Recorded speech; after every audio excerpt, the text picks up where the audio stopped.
Yep.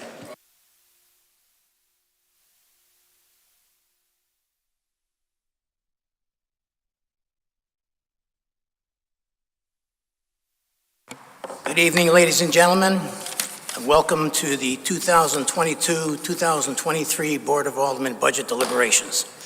Today is Wednesday, April 27th, 2022, and we are continuing the department presentation portion of the 2022-2023 automatic budget process. This evening, we will be hearing from the Board of Education, and to start off, before the Board of Education has their presentation, we are going to hear from Leonora from the Milford Senior Center. But first, we are going to be standing up and just joining me as we salute the flag. I pledge allegiance to the flag of the United States of America, to the republic for which it stands, one nation, under God, indivisible, with liberty and justice for all.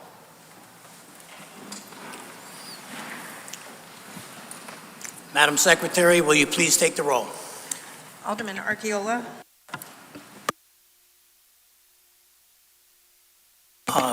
Alderman Beatty wants to be excused. Madam Secretary, thank you.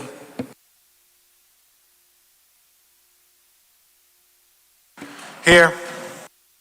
Here. Alderman Gurman. Here. Say that twice. My microphone wasn't on. Alderman Genatasio. Here. Alderman. Here.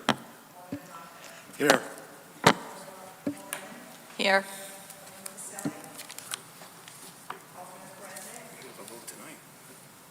Here.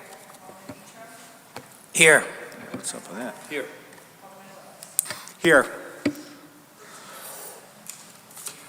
We have 13 present. We do have a quorum. Thank you, Madam Secretary. Is there a motion to come out of recess? Second. We have a motion and a second to come out of recess. All in favor? Aye. Opposed? We're out of recess. First thing on the agenda is with the Milford Senior Center. Leonora is going to be presenting. You can start at any time.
Alderman Vitale. Thank you, Mr. Chair, through you. Hi, Lenore. Hearing nothing but great things happening at the senior center, but just as a review of what's happening, what is the total membership at this point? Ooh, now I can hear myself way too loud. The membership count is not complete as of yet, but as it stands from today's date, we have approximately 1,756 people. 56. Okay. At the end of our year, we will hopefully see an increase as folks have been returning. So we anticipate that returning right back to that 2,000 membership that we float around year to year. And I know there's an exorbitant fee that goes with that. Could you tell us what the fee is? Absolutely. That's $15 Oh. for Milford residents for the year. Yes. Thank you. You do a great job. Thank you. Thank you. Yes, Alderman Willis. Yes, thank you, Mr. Chairman, through you. Hi, Leonora. Thank you for coming here and all the great work you've been doing. I just have two questions. One of them is, would you know off the top of your head what the overall budget is? Of the center, I want to say our center budget in terms of what we asked for our annual budget here through our grant is 1.345. Yes, the grant, but how about your overall operating budget? Overall operating, we're at 1.5. I don't want to give you the rest of the information on that, but I will have to get you exact numbers. Okay, thank you. And the other question is, for out-of-town residents, is there a waiting list? And is there currently a waiting list? There is currently a waiting list. I believe there is approximately 136 people on that list at the time. And Thank the you. cost for non-resident members is $30, and we do review it as individuals' membership come up. Any more questions? Alderman Marlowe. Good evening, through you, Mr. Chair. Hi. Just a couple questions. With the Milford Food Bank, how many people do you see are taking advantage of that or are using the food bank right now? Sure. So at this time, we're seeing approximately 100 families. That a family consists of 2 or more individuals. That has been a steady increase throughout the last 3 years, really. I know last year when I was able to tour, you're doing an excellent job there. And I know also one of the other questions was, I know you were trying to do some repairs and different things there. And how has that been going? I see it's on your wish list. Is that the Public Works that's doing that work for you? Yes, and they've done a great job, to be honest, with the maintenance and any repairs. We're looking at the maintenance continuation, as well as the exterior of the building is just in need. With the most recently, we had a flood within the last few months that caused some minor damage that has been repaired. We unfortunately had a vehicle that struck our building several months ago that's currently under repair. So when I mean the exterior, it's things that unfortunately happen, as well as general maintenance. But overall, Public Works have done an excellent job in the interior space of the center. Thank you, and I'm sure I'm going to echo what everyone else will say, what a great job and a service that you're providing for the community. Thank you. Alderman Casey. Do you? It may seem obvious, but how exactly does somebody become a member? Sure. So first, you would have to be 55 years old. So anyone here currently who is 55 plus, you have half of our membership information in front of you. The next thing you would need is an application. You would come to our center. You would fill out an application, provide us a check or cash, $15, and that's pretty much it. Are you interested?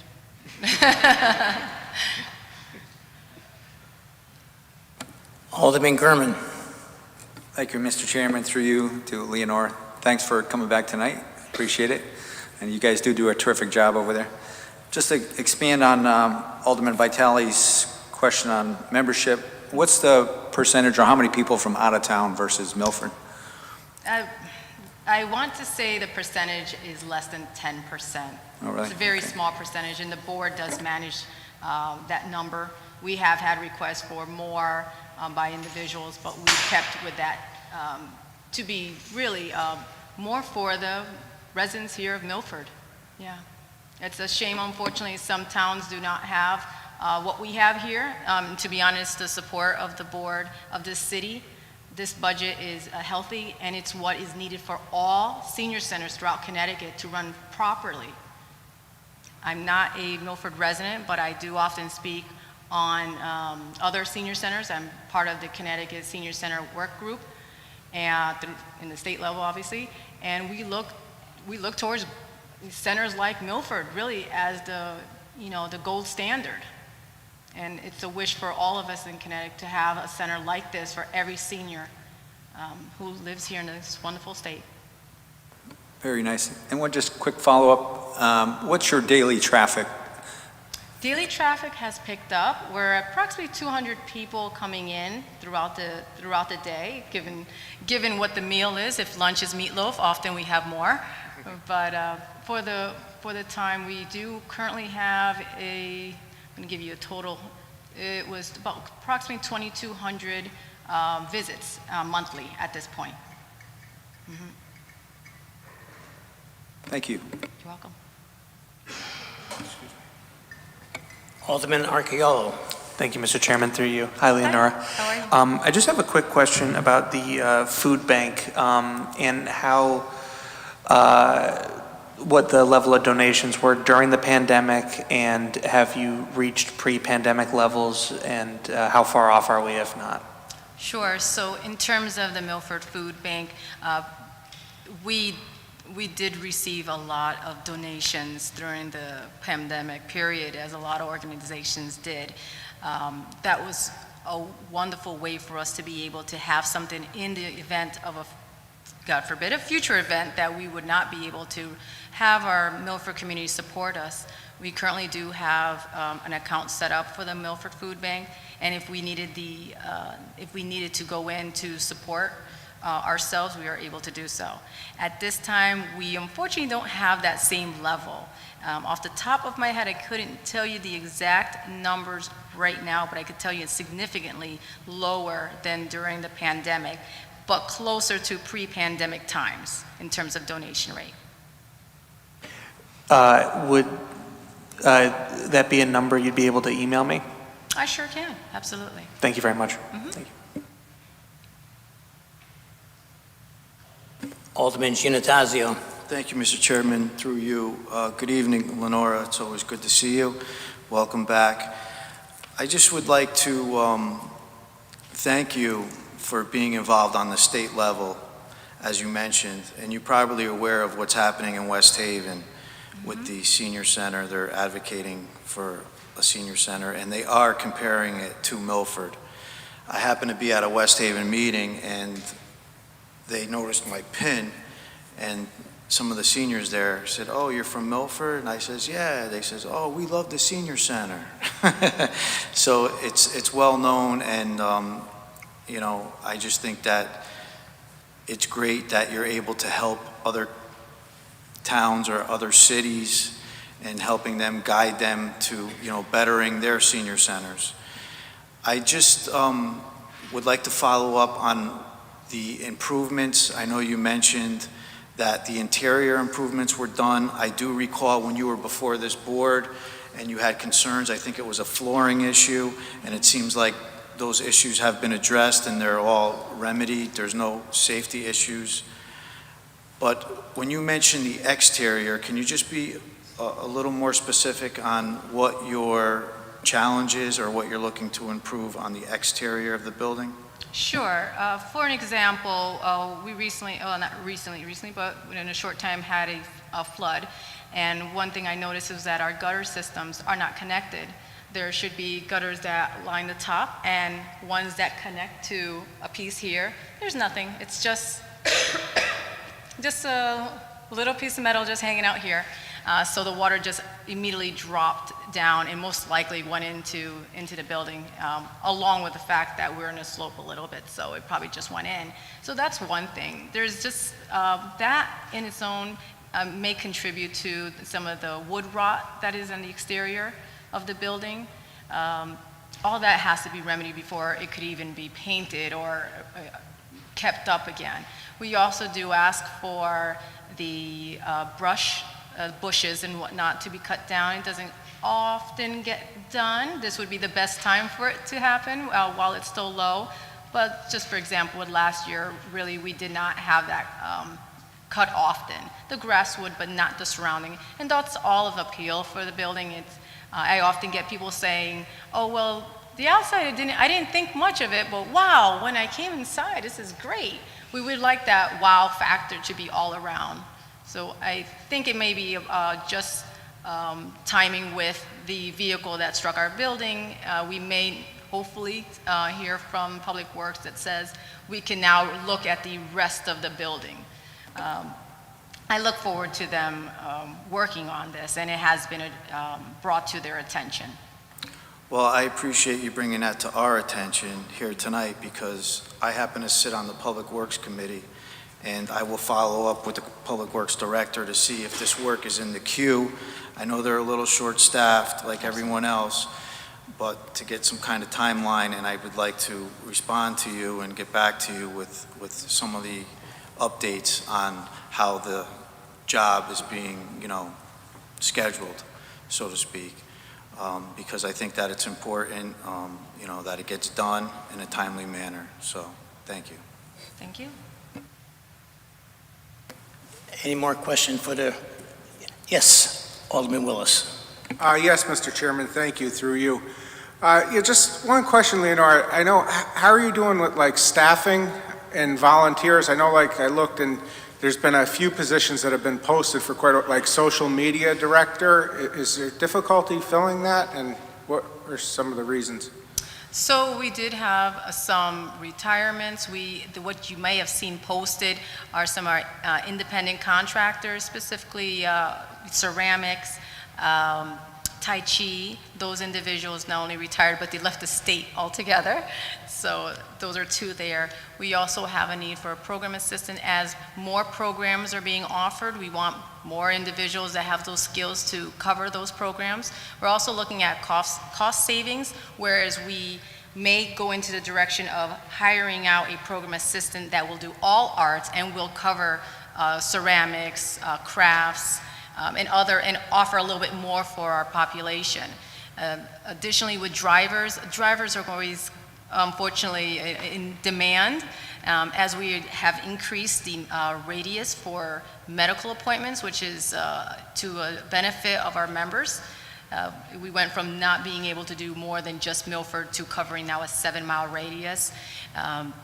We're looking for more drivers to cover for vacation, any type of sick time that a person may have. So these are positions that are per diems, often in part-time. And the I know pre-COVID volunteers, it was, had quite a few. Do you have a lot of people willing to volunteer now? And Yes, we absolutely did. We lost probably 40% of our volunteers, but we had over 100. So we brought back, or returned to us, I should say, approximately 60, 65. But even just today, we had individuals who are coming in for applications to volunteer. So we're seeing that number return. We're very happy for that. excellent, thank you. Alderman Parente. Thank you, Chairman, through you. Hi, good evening. I'm concerned when I'm reading this. I'm glad you brought to our attention that you're seeing an uptick in calls regarding potential issues with housing and even some folks verging on homelessness. Mm-hmm. Can you speak to that? I think you're on the front lines. You're seeing and hearing about issues and challenges in Milford for seniors. If there's anything else that you could bring to our attention to, that'd be great. But if you could speak to the potential homelessness issue that you're seeing. Thank you. Sure, thank you. 50% of our calls are based on housing right now. That's a pretty high percentage if you really think of it. We're having individuals who have lived in Milford in a rental for 20 years plus, who suddenly their landlords are seeing an opportunity to sell for more. And these seniors are being displaced. They are not right for the 2-on-1 system or possibly even the the shelter, the Bethel Center. And I say that because they may present with unique needs, medical or otherwise. It's also scary to lose your home. And they're calling us terrified. Even today I had a person who called and said that they're staying in their car. I can't go with too much details, but it's just heartbreaking, and we have to help them go through the 2-on-1 system because that's what's available. Well, we need more. We need more for them, specifically for our older adults. They don't want to leave this town. They don't want to leave the place that they've called home forever, it seems like. So we're trying to find solutions, and short of us buying a building and putting all of our seniors there and ensuring that they have a safe place, it's difficult. My social service coordinator, Christine Lyas, is excellent, and she has a huge heart. And she's asked me, is there a way that we can partner seniors by somehow creating some sort of, I guess, roommate type of scenario where one person who's in need with a person who has a large home that has room, and seeing how that would work. So we're trying to think of creative ways, but the challenges are great in that area. Thanks for letting us know about that. Mm-hmm. Any more questions? Alderman Marlowe. Thank you, Mr. Chair. Just to follow up on Alderman Parenti's question, what other agencies do you work with that you can refer, or what is that process when someone calls you? So it's dependent on their needs, of course. What we do internally, we try to ensure that they are safe somewhere. We offer our space in terms of if they need a hot meal, a place to charge your phone, a place to just unwind instead of being in a fast food place for 8 hours or whatnot. We offer the food bank. Our social services are not just for people who are members who paid the $15. It's for anyone 55 plus that needs our services. From there, we assist them with any type of paperwork that might help and guide them to attaining new housing, if that's necessary. We also look at rental rebate. We look at opportunities with Unite CT, which currently I believe is held. But anything that's out there that might help support them. We provide gift cards to assist if there's items that we cannot provide them through the food bank. We offer quite a bit there. Then we help guide them through the 2-on-1 system, which could be fairly daunting. So the process is a 20-minute hold on the phone if you're lucky, then 20 to 25 minutes of an intake that may or may not lead you to someone else in another call telling you that you could stay at a shelter in a place that has a vacancy. That may not be Bethel Center, that could be Columbus House. That senior, if they are a veteran, they do get expedited a little bit more so. But even with that, there is a process. At that point, if they're completed a CAN assessment, and from the CAN assessment, they're able to speak to someone at a particular shelter who may then be able to provide them either a hotel voucher if it's still available, or refer them back to an available stay at a shelter. They generally will only allow a person to utilize that system if they're within 72 hours of homelessness. So just for a second, think about if you only had 3 days to figure out if you're going to be homeless or not. And then pack all your things up that you can in a vehicle, if you have one, and proceed to figure out life from there at 70 years old. Thank you. Any more questions for the Milford Senior Center? Seeing none, thank you, Leonora, for coming out and answering our questions, and you giving us your presentation. And thank you very much for the work you're doing for our seniors in the city of Milford. Thank you again. Have a good night. Thank you. Thank you, everyone.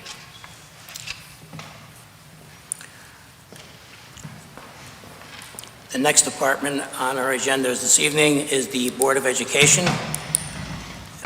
We want to welcome Dr.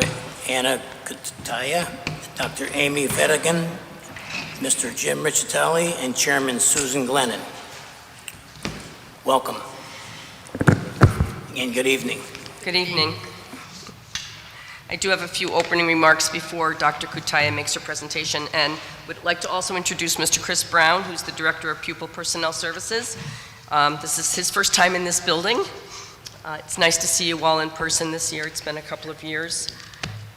So good evening, and thank you again for giving us the opportunity to share with you our budget proposal for the 22-23 school year, and to share some of the exciting things that we have planned coming up. So as we continue to grapple with the effects of the pandemic, this budget blends our desire to continue with initiatives that were disrupted by COVID while also addressing the significant needs of our young people, needs that have been exacerbated by COVID and the effects of which we anticipate will linger as we work on academic and emotional recovery. The board remains very aware of the financial challenges we are all facing. As we reviewed and discussed the superintendent's proposal, it did become clear that the bulk of the requested increase, over 90% of it, can be attributed to rising contractual and non-negotiable costs. But through her thorough budgeting process, Dr. Kutaya was able to find efficiencies that allow us to propose system improvements that will continue to move the school district forward. As I've said to you before, the board's vision statement that Milford Public Schools be a progressive school district in which students are prepared to achieve at their highest level, surrounded by an engaged community that is proud of its educational system, remains a firmly held conviction of the board. Dr. Kutaya and staff will dive into the specifics of the budget, which reflect our continued hopes and dreams for Milford Public Schools. We deeply appreciate that this request had the support of the Board of Finance, and we do hope that it will have your full support as well.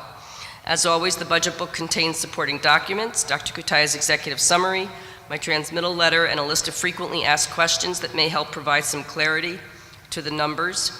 And we encourage you to reach out to us after this evening should you have any additional questions after the conversation that we have with you. And thank you again for letting us present to you tonight. Dr. Kutaya.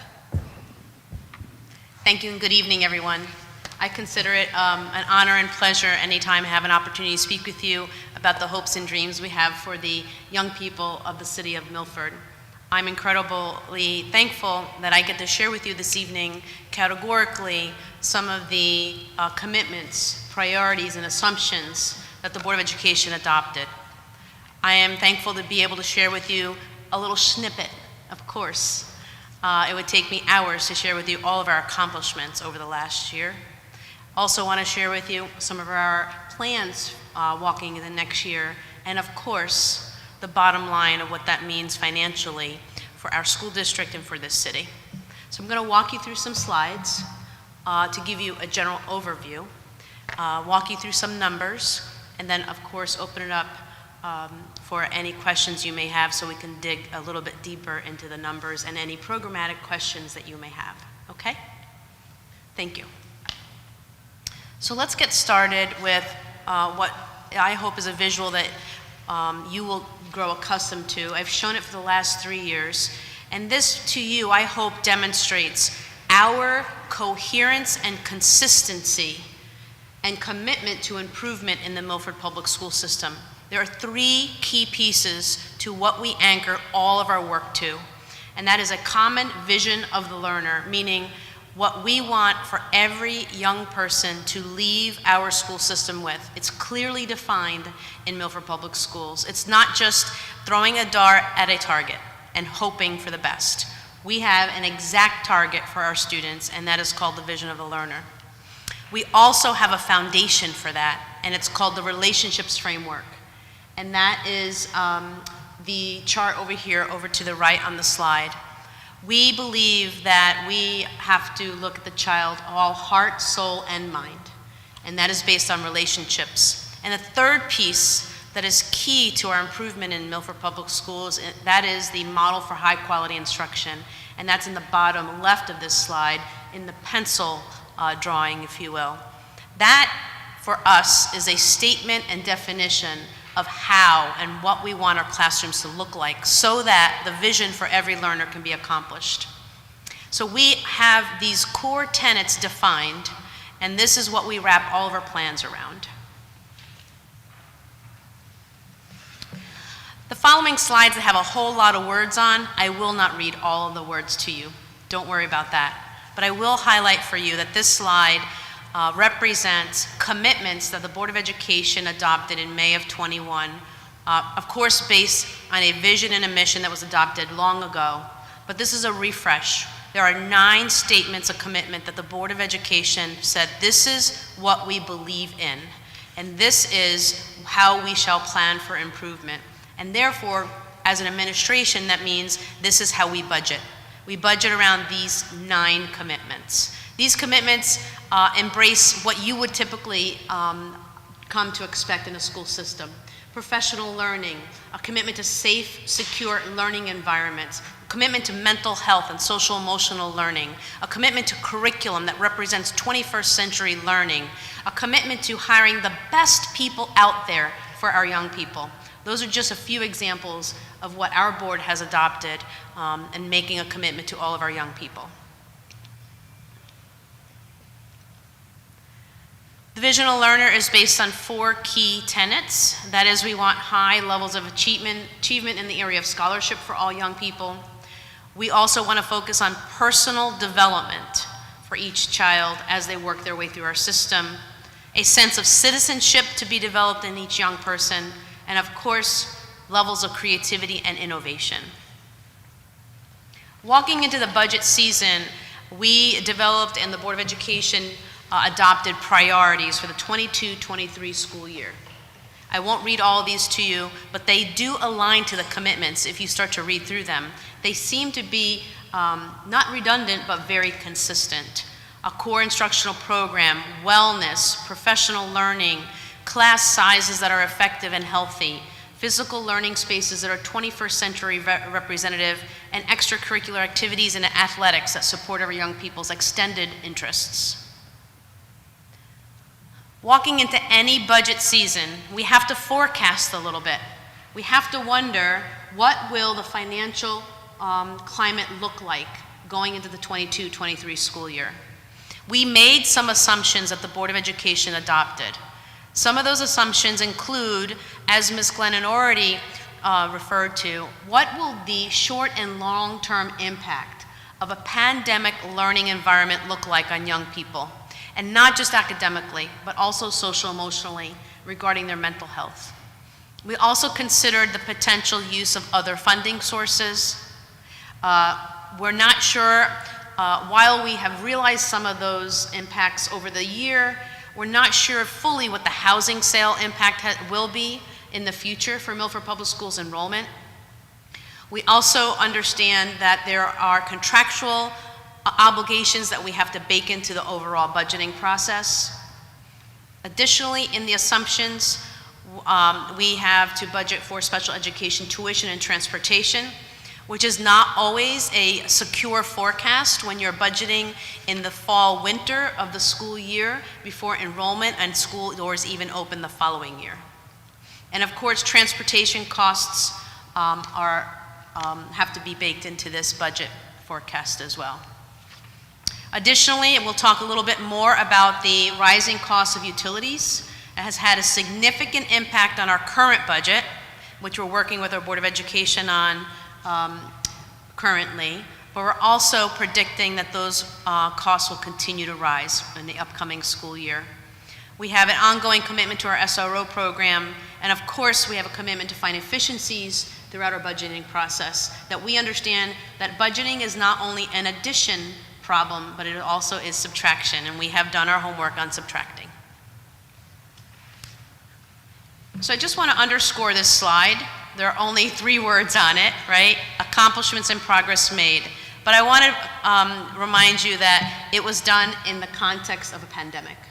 That while some people would feel like maintaining status quo was good enough during a pandemic, that wasn't good enough for our students or staff. So I want our city to know that we moved forward academically and social-emotionally, and even in taking on some facility projects. So we have so many accomplishments and things to celebrate during a school year that occurred throughout the pandemic. So in a short snippet, This is not all of our accomplishments. Let me share with you that we celebrated the graduation of 461 students last year, wrapped up in 3 graduation ceremonies that included family members. About a third of those graduates graduated with honors, as represented here in summa cum laude, magna cum laude, and cum laude. All of our students have some type of post-secondary plan, and you'll notice the breakdown here, the class of 2021. We had so many universities and colleges, post-secondary places that they attended that we are so proud of. Some students staying local and some students going far, far away, of course. Every student that leaves Milford Public Schools has some type of plan moving forward. And of course, we encourage the participation of young people in advanced placement courses. We encourage our young people to try. That if there is even an inkling or thought around taking an advanced placement course, we encourage them to do that.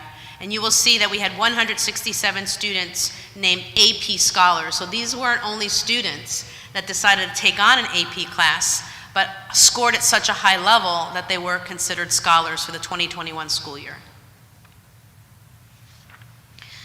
This is a point of pride for myself as a superintendent and our work in the school system, and grateful for the support of all the boards in the city of Milford, because it did take a heavy lift financially, but it also took a heavy lift in planning and dreaming. And what we have is a vision for science, and literally we are developing scientists at the age of 3. And that is something we should be darn proud of in Milford Public Schools, because there aren't many school systems that have full-blown science labs in elementary schools. And we have little kids wearing goggles, using beacons and liquids, and not blowing anything up yet, but hopefully soon we'll be playing with safe chemicals, of course, but I'm semi-joking there. But we have students visioning themselves at such a young age as potential scientists. And what we know about careers in the future, in fact, right now, that's where we're short. We are not graduating enough STEM-oriented, STEM-minded young people going into those fields. So I'm proud to say, and hope to be around long enough to see the graduates walking across the stage saying, I fell in love with science when I was in elementary school and I was in that science lab. And this was a big financial investment. So I just want to pause for a moment and thank all of you for saying, yes, let's hire 8 teachers and let's fund 8 full science labs. Now that was a chance you took on us. And in fact, I hope you have the invitation that you get to come see it live next week on May 5th. If you don't have that information, please contact my office. We're inviting you into our science labs. And we want you to see kids get excited about science, because so often what you see is this, right? We come and we say, can we have this money? But you don't see the fruits of your vote. And so we're inviting you into our buildings next week to come and see our young people get excited about science. So I could talk all night about this, but I will next Thursday when you come visit, I hope. And what we believe is one of our highest leverage improvement strategies is the development of adults so that teaching and learning can improve. And that is our high quality instruction live professional learning experience, which has garnered some state attention and some attention from some private improvement organizations in the state of Connecticut, that we really are doing the things differently to improve teaching and learning. And this is where we bring our own teachers in to teach our own teachers with our own students. And it's some of the best professional learning, according to our teachers, that they've ever had in their entire career. And so last summer, even with masks and 6 feet of distancing, we were able to pull off that professional learning, and we plan to have season 3 this coming summer, hopefully with the support of this budget. Something I'll be talking a little bit more about and just tee up right now is that we currently are in a pilot year of getting back to developmentally appropriate practices for 3, 4, 5, and some 6-year-olds. And that maybe, if you remember the good old days of No Child Left Behind, we really swung to a place where we were just testing every child and putting every child in a workbook and in a worksheet. And I do believe testing and workbook and worksheets have a place in schooling. but we really took a swing to the extreme. And what we're getting back to in Milford in our classrooms and preschool, kindergarten is the role of play. Because you know it when you're watching young people, when they're playing, that's learning. And what we're creating is a curriculum that is play-based, that is called intentional play and executive functioning. You remember when I was growing up, there was a saying, everything I learned in kindergarten, remember? And it was probably at the block center, right? And it was at the kitchen center. And at that time, we were allowed to do dress up and wear wigs and pretend that we were astronauts or doctors or the chef at the restaurant. Well, we're bringing that all back, and even more so. And we're calling that intentional play and executive functioning. We had a pilot year this year, and in a few slides, I'll share with you our plan coming up. Over the summer of 2021 and into the fall, we were able to complete 300 projects, extend our mitigating strategies due to COVID, and we also had the surprise of Hurricane Ida come in and cause a little bit of damage of her own, and we had to respond to that. So we're grateful for any time we can upgrade and maintain our facilities. Our facility department does an incredible job doing that, considering the age of our buildings. So that was a short snippet of our accomplishments from the school year. Moving forward, I'd like to share with you some of the numbers around our hopes and dreams for the 22-23 school budget. The proposed budget before you is $102,008,319, or that would represent a 2.28% year over year. So allow me a few minutes now to provide to you the breakdown of that 2.28% increase. And I'm going to do that step by step, because every year there are budget drivers, right? Even in your own household budget, you know there are things that are coming up that are going to impact and drive your budget. Well, we can anticipate that every year. We have contractual obligations. We have transportation, which is always a big one. We have utilities. But this year, I proposed to you, really was quite unique. There are 7 big drivers that create a big number. And I'm gonna walk you through those 7 big drivers and the big number. Let's start off with salaries. Now, later I will show you a pie chart. I want to just, as a backdrop, remind you that 77% of our school budget is based on salaries and benefits. We, as an industry, education industry, is human capital heavy. That's how we are created. It's less stuff in a budget and more people. So 77% of our budget is people-based.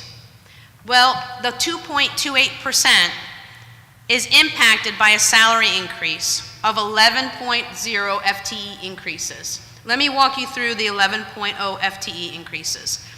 When we received ESSER and ARP money, grants that came to us from the government in response to COVID, we knew that we did not want to create such a large funding cliff that in 3 years, we would have an enormous increase that we could not handle. And we would then be creating such deep cuts that would actually hurt the system, and you know what that means. That hurts kids and teachers in our city ultimately. So we made an out loud commitment that we would hire school counselors. And later in the presentation, I'm going to tell you why we're hiring school counselors, okay? We would put 1 school counselor at each elementary school, so that's 8, an additional 1 at each middle, making 11. So we added, through ESSER and ARP grants, 11 school counselor positions, with a commitment to roll over 3 to 4 of those positions every year over the next 3 years. So we believe that that was an appropriate financial strategy, that we would not wait to the end of the grant to now roll over 11, but we would bring 4 over each year. So out of the 11, 4 of those positions are school counselor positions, and you will hear the same explanation next year and then next year, right? Because that's how we will roll. Another 4.0 FTEs in this 11 actually is due to an increase in elementary enrollment last summer. So that may seem a little counterintuitive. Dr. Kutaya, why are you baking in this year's increase into next year? Well, if you think about it, we walked into the 21-22 school year with a set budget. But at the elementary school particularly, we respond to summer enrollment. Now, while we encourage everyone to enroll students early, we did have that influx of families moving in because of the housing market. So we did see a bit of a bump up at the elementary level in particular that required us to add 4 elementary teachers. Now, we have school class guidelines that we are committed to. In K2, it's 20 students, and in 3-5, it's 23 students. Anytime we go up above the 20 and 23 in those grade bands, we commit to adding a teacher. And we did 4 times last year before school started. So 4.0 FTEs already foundationally were baked into the 22-23 budget because that was above and beyond the budget from this year. And then we had some other FTEs in there, teacher leader, a shifting of grants. That total breakdown is on a page, Roman numeral 14 in the executive summary if you want a complete breakdown of the 11.0. This driver alone, before we add any new programs, new dreams, new hopes, was $700,000 when we sat at the budget table for the first time. So before we added anything, we were already looking at $700,000. Driver number 2 is salaries as related to COVID. And this is some spillover that we'll just have to maintain for a little while until we get into a better recovery mode. Because it's been very hard. I know someone asked about staffing at the senior center, and I think I know why that was being asked. We've had a hard time staffing too through COVID. And so we went the strategy. It was very hard to find substitutes. We hired building substitutes. That guarantees subs a job every day, and that means you can find people more easily. We're going to hold on to that to bridge into the September, because we really don't know what fall is going to bring to us, right? And we still have elementary schools eating in classrooms. We've increased the number of cafeteria aides to help monitor that. And we have had an increase in retirements. So we have budgeted for an increased number of retirements for the coming school year as well. This driver is $200,000. So we're almost at $1 million. In the third driver, it falls into the category of benefits. We had to go out to bid for life insurance this year. And the life insurance numbers that came back were at an increase of $65,000. But more importantly, under benefits, the health insurance for 65 and above took a sharp increase of about $300,000. So this driver alone is $350,000. Another budgetary driver is that of utilities. And I think that this is just a pattern type of dialogue across multiple institutions, but we're just seeing utility costs just skyrocket. And so, and as I mentioned, even in this current school year. So we're seeing an increase in electricity, partially because due to COVID, we are required for air ventilation needs to run our systems 24/7, where at one time we would turn it on at a certain hour, shut it off at a certain hour. We're seeing the increases because we are we're circulating air on a more regular and elongated schedule. And gas prices have just astronomically increased. This driver is about $220,000. In the area of contracted maintenance, it's mostly software. You can imagine that our use of Google has increased, and in fact, in a really healthy way too. Google Suite is offering many more tools and apps which we have purchased and invested in. And there is a system called Frontline, which is much more of a human capital, personnel, talent management system that we have invested in over the last couple of years. So this driver is $120,000. The sixth driver is the transportation contracted costs and fuel costs that have increased. This driver is an amount of about $220,000. And finally, CURBA no longer is covering our cybersecurity insurance, and of all times in life, we most certainly need cybersecurity insurance. So that required us to go out and find our own cybersecurity insurance, and that is in the amount of $68,000. So I see some of you writing. I wonder if you could do quick math. I'm going to be faster on the button. Ready and go. These 7 drivers amount to about $1.9 million. These were, if you, for lack of better terms, and maybe not financially correct, but sort of like fixed costs. We sat at the planning table for the 22-23 budget year and said, wow, look at what we're starting with.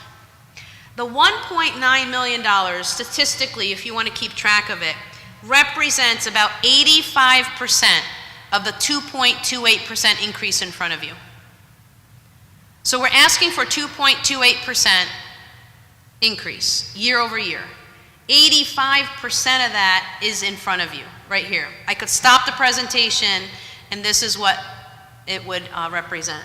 Everything else that we're doing that I'm going to cover, and that it doesn't include where we found efficiencies, where we cut back, represents the other 15% of the 2.28. Okay? Haven't lost anyone yet? All right, we could take some questions in just a little bit. So I really like this graphic, and I'm going to just spend 1 minute explaining it. We have had to go back to the drawing board because of the pandemic. So you could be asking questions in your mind right now, well, why do you think you have to do so much? And hey, how about that ARP money you got? And can't you just slow things down? Do you have to have the 2.28, stop at the 1.9 million and just cut back on what you're doing? And this graphic here really represents the nature of improvement, that I don't think anywhere in life the nature of improvement is a direct trajectory upward, right? Sometimes it's a little windy, it's a little 2 steps forward, 2 steps back. Well, we have taken on improvement efforts in curriculum, maintenance, technology, staff development, and it's been kind of windy. We've had to revisit, what are we doing with HQI? What are we doing with curriculum work? Can we do that many facility projects? So we have done the revisiting and reprioritizing. I want to assure this board we have done that. As leaders of the school system, we've engaged in how can we do it differently because of our circumstances. Not just post-pandemic, but because of the 7 drivers I just talked to you about. So here are the system improvements that are included in the budget that I want to create a visual for you, that it's not just this number of 2.28% increase. But next year, we're really going to invest in all kindergarten classrooms being trained and supported in intentional play and executive functioning. That we are rewriting curriculum, we're rewriting units of study so that they are developmentally appropriate and engaging students in a more cognitively based way that is appropriate to 3, 4, and 5-year-olds. We're also, and we are just now getting more information, and I'm sorry, I even said to the board in January when I presented, we don't have information. Here we are almost May. We were just invited to a meeting next week that we are getting information on this legislation that is going to require school districts to provide specific literacy instruction in pre-K through 2nd grade. So we did budget for some money to help us meet that requirement, and it is something that has to be done next year. But we don't have information on that just yet. We also are committed to assessing and evaluating and monitoring our progress with kids differently. So you will see here a math balance assessment that we're going to try to pilot next year. That, don't worry, we will still assess multiplication facts, but we also will be assessing how students apply mathematical concepts. And I will just remind this board that we have currently world language offerings in kindergarten through 3rd grade. This budget proposes the expansion to pre-K 4, not the 3-year-olds, but pre-K 4 through 4th grade. And this way, that honors those children who are getting world language now in 3rd grade to move into 4th grade. In the middle school, we have a new schedule this year. We're going to make some revisions and do middle school schedule 2.0. That will expand our opportunity to do enrichment for all students. We have some courses written this year for 6th, 7th, and 8th graders because we believe there's enrichment in every child. There's a gift in every child, so we want to expand those opportunities at middle school. And we are going to introduce different mathematical instructional practices and resources, and we're going to pilot that next year. Rather than just buying it all at once, we're going to try it out, see how it goes, and then build it into the 23-24 budget. Finally, at the high school level, we want to provide the academy with different furniture that is much more age appropriate and represents collaborative learning spaces. We are required by legislation to provide an elective starting next year for African American, Black, Puerto Rican, and Latinx studies. We are writing that curriculum. It is part of our program of studies, and students have the opportunity to sign up for that starting next year. We did complete the law cardio equipment room. It is now time to get to the foreign cardio equipment room. And for many, many years, it has been a need to replace the foreign drum line. It is 20 plus years old, and we know that Ms. Turner gets a lot out of kids up at foreign, but we'd like to give them a new drum line. District-wide, we're going to be creating some legislatively required mastery-based diploma assessments, which we're going to refer to as Milford measures. We have some technology improvements, which are mostly happening behind walls, which means network improvements, upgrades, switches, things that we don't notice don't work until they don't work. And then we have some curriculum improvements, which will come to on an additional slide. So I'm going to go ahead and cover a little bit of why school counselors, because I figured you were going to ask me, and I would provide you that information. So the next couple slides is why do we need school counselors at the elementary level and an additional one at the middle school. So I think this issue has been brewing, and while the pandemic may have put a spotlight on the mental health needs of our young people, and I would even say families, the Surgeon General put out in December 2021 an advisory, and that this slide is clickable. If you want us to send this to you electronically, you could bring up the advisory yourself. But the Surgeon General, the U.S. Surgeon General, is stating that mental health challenges in children, adolescents, young adults are real and they're widespread, but importantly, and this gets to the school counselor piece, they're not only treatable, but they're preventable. And if we can get to the mental health needs of families and young people early on and not wait till there's a crisis in high school, that's the purpose of having a school counselor, at least one of the purposes. And this second bullet really makes me sad and refers to sadness. 40% increase in feelings of persistent sadness and hopelessness within 10 years among high school students. And I'll tell you that's becoming, we are finding more and more evident in our high schools. That there are struggles with mental health issues, with students having the appropriate coping strategies. So from a research perspective, this is one of the whys. Guiding documents that have provided us opportunity to program for school counselors. So I don't want you to think a school counselor is sitting in his or her office waiting for a child to come and say, can I have your help? And there's just a cozy office with a couple of bean bags, and we're not waiting on the clients to come. These are key guiding documents: school psychology framework, social work framework, a comprehensive school counseling framework put out by the state of Connecticut that has allowed us, our team, under the direction of Mr. Brown and Mr. Smith, to provide programming structures for what do school counselors do proactively, what do social workers do proactively, and what school psychologists do. How do they work in tandem?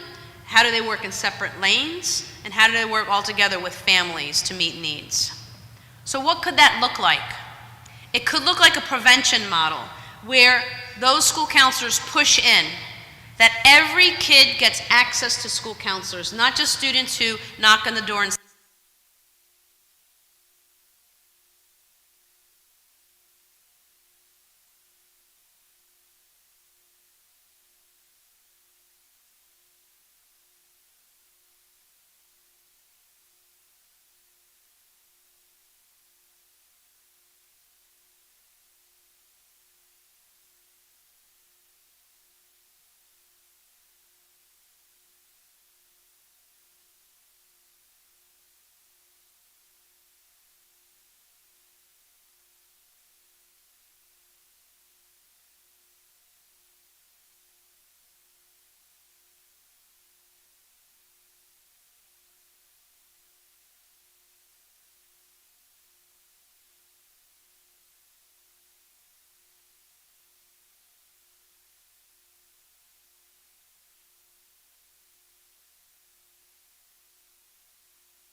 Alderman Moffett.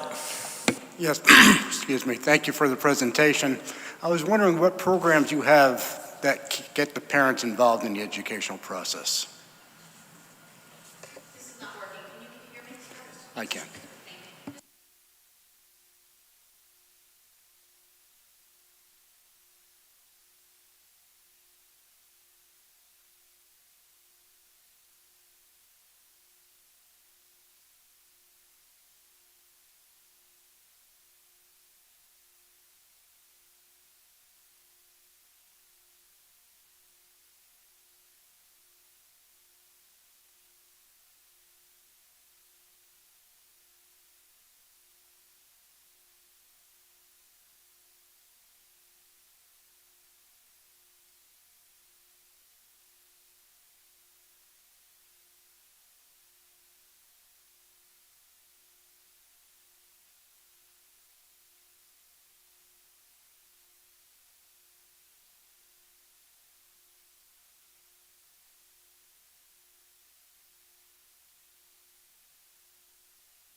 Any more questions for the Board of Education? Alderman Gurman. Thank you, Mr. Chairman. Through you to the doctor. In this publication, you kind of got into the 40% increase of mental health challenges to kids, and I'm not sure if you were explaining why or how, what was happening. Can you just, maybe you lost me somewhere there? Why?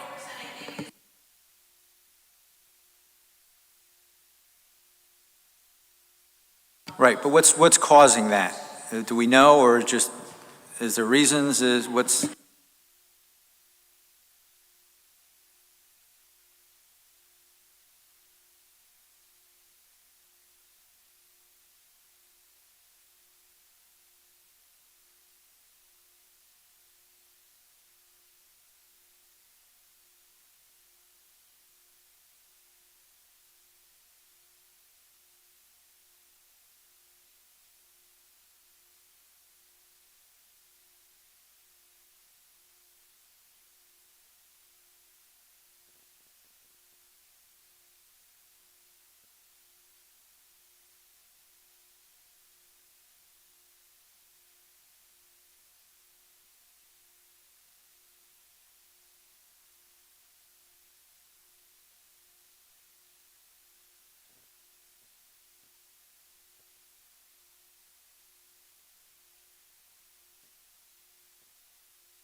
So just to follow up, so you see this continuing or getting worse, or do you think since the pandemic's over, it's going to get better?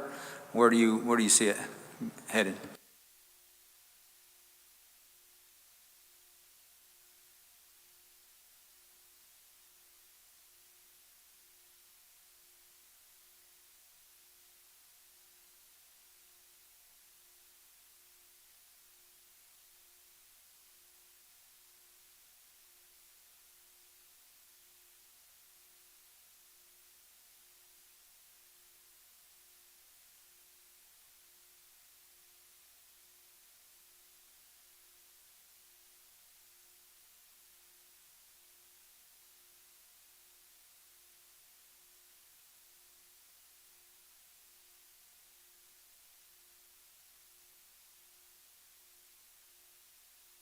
Thank you. Alderman Marlowe. Good evening. Just a follow-up question on Alderman Gurman's question. What do you see that that's going to mean for the school system over the next 5 years? Or what other things do you see that are going to be needed to help with the problem?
Thank you. I do have a couple other questions, but I'll let other board members ask. Anyone else have any questions? Alderman Archiola. Thank you, Mr. Chairman, through you. Hello, Doctor. I just had a quick question. One of the effects of the pandemic was more and more parents are working from home or closer to home, and I want to know what effect that had on Milford extracurriculars or after-school programs.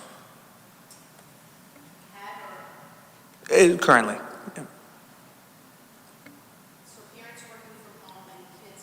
Well, I would imagine that the purpose of some extracurricular activities is to close the gap between when the parent is able to pick the child up and when school ends. So I would assume that there'd be a correlation there. So an adjustment we made throughout the pandemic is to give space to the Boys and Girls Club. So we had YMCA.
Thank you very much.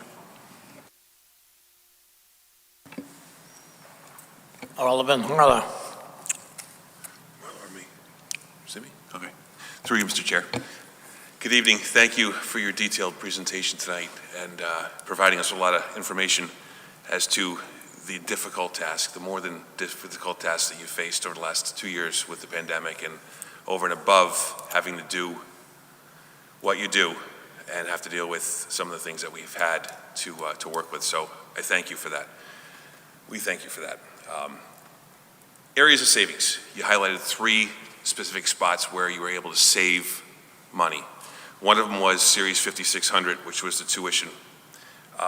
Question is, what metrics were used to discover those savings? How were you able to find that $388,000? What did you use to determine that you could cut that area?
Alderman Vitale.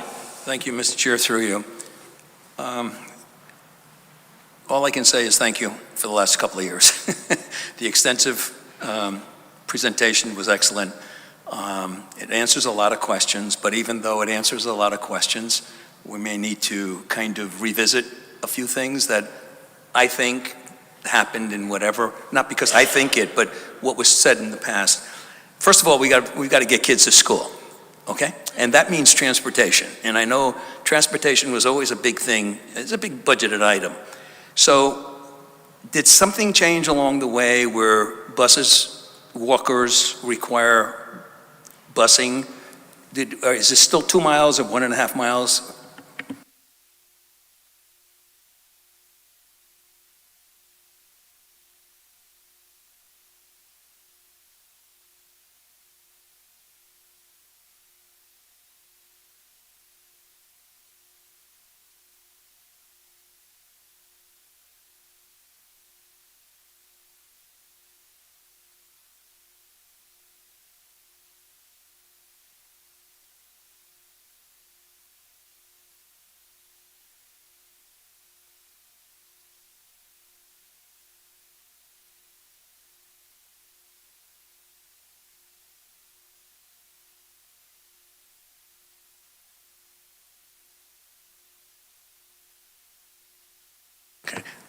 It was after my time, because it was 1.5 and 2 miles at that particular point in time. So I know fuel is always a portion of the budget. I think we pay for some of the fuel that the buses are using, or we used to, that kind of thing. So what is the movement afoot as far as hybrid buses and electric buses? Is Durham thinking of anything about that, so that obviously will lower our cost in the long run?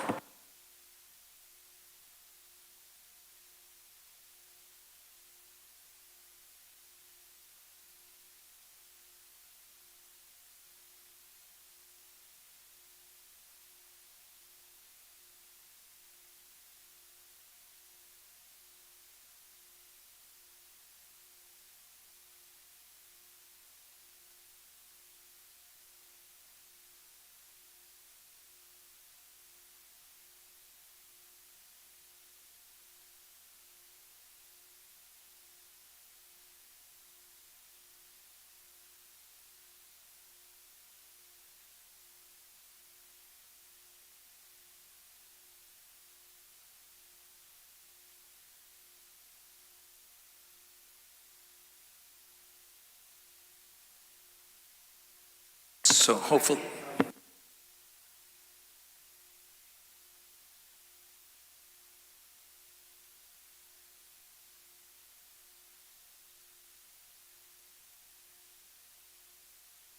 so that should be a significant savings when that is incorporated into, we hope, or electricity will go up enough to override that.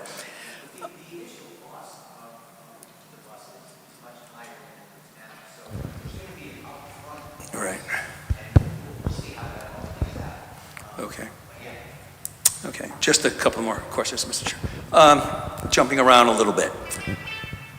I thought that a while back, we were talking about, because of the mental health issues and the emotional pieces to our students, and this not only today, it's more intensified today as it was 10 years ago, I'm sure, but we always had that problem in school, the suicide attempts, the threats, and so forth.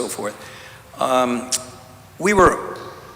thought we were at one point moving, because of this, moving from counselors to social workers in the schools. I don't know if that was true. I thought that was because we would get more bang out of our buck or whatever, because of the mental health issues that they were being able to address in our students today. So I don't know where that went. Is that not what I was? We have social workers in our schools. We have social workers in our schools.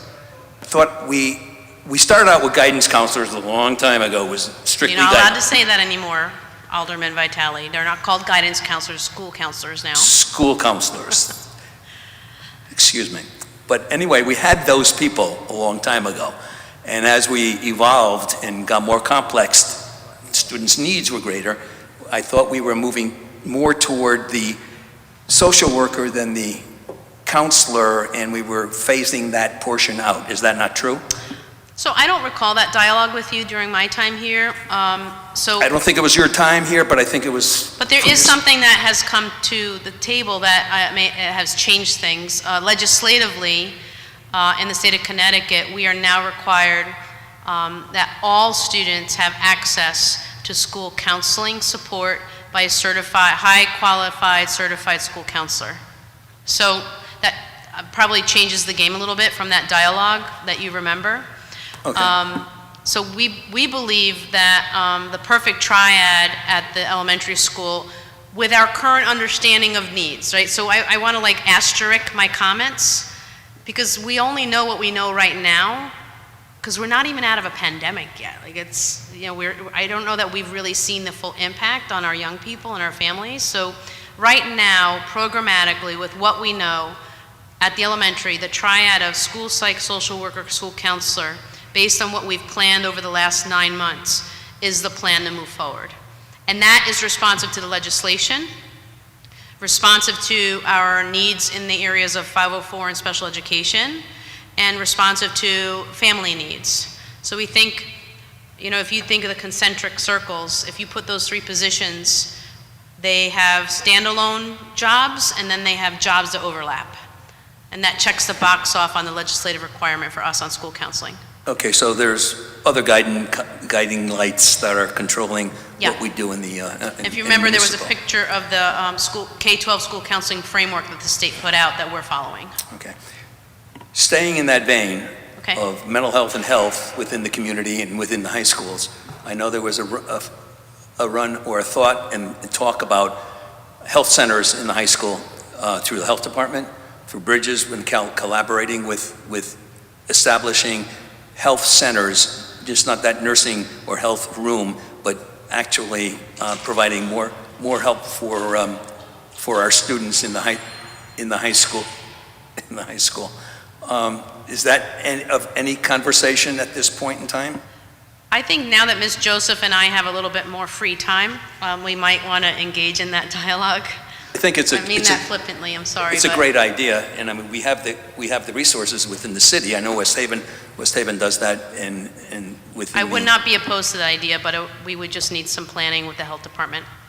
And Bridges, I think Bridges is a vital partner. We do have a partnership with Bridges in one of our high schools that provides on-site support for our young people, but it's not a fully extensive, comprehensive plan. So I would be interested in expanding that, but we just need more partners at the table. Because that was some talk a while back.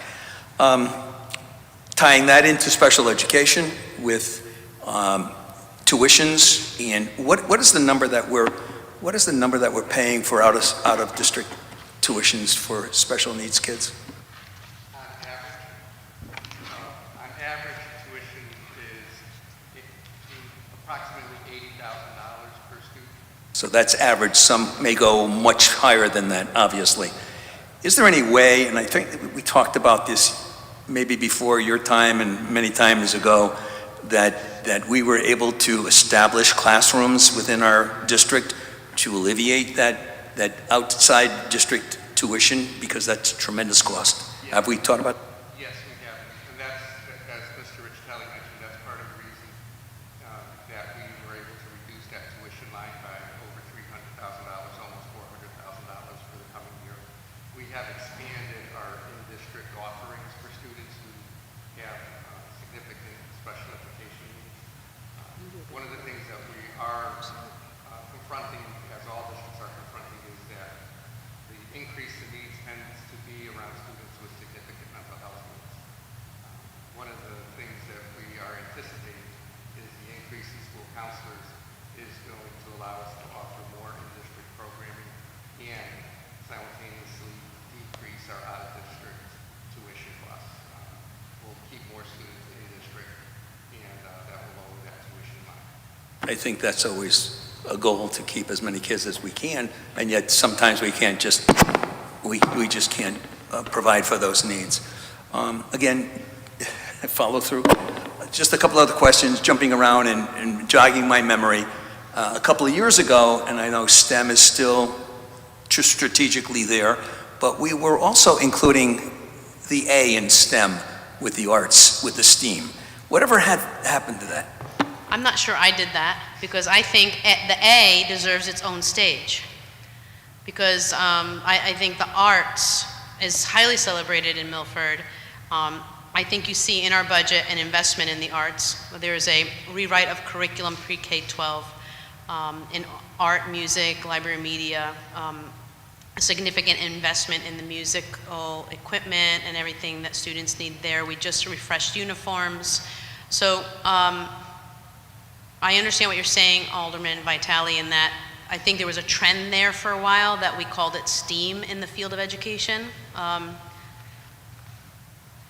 I personally, professionally believe that A stands alone, and we should honor it that way. And I don't know if the news has made it, but we've been, named one of the, top school districts in the nation for music education. So I think we do a pretty darn good job in that area. Thank you. Could say so. If we can get into one more area. I did some analysis with function and objective of every school and tried to get an idea of what a building costs us to run. And I know, and it's a tremendous, if we all looked at the page A17, which is a tremendous summary of per pupil expenditure.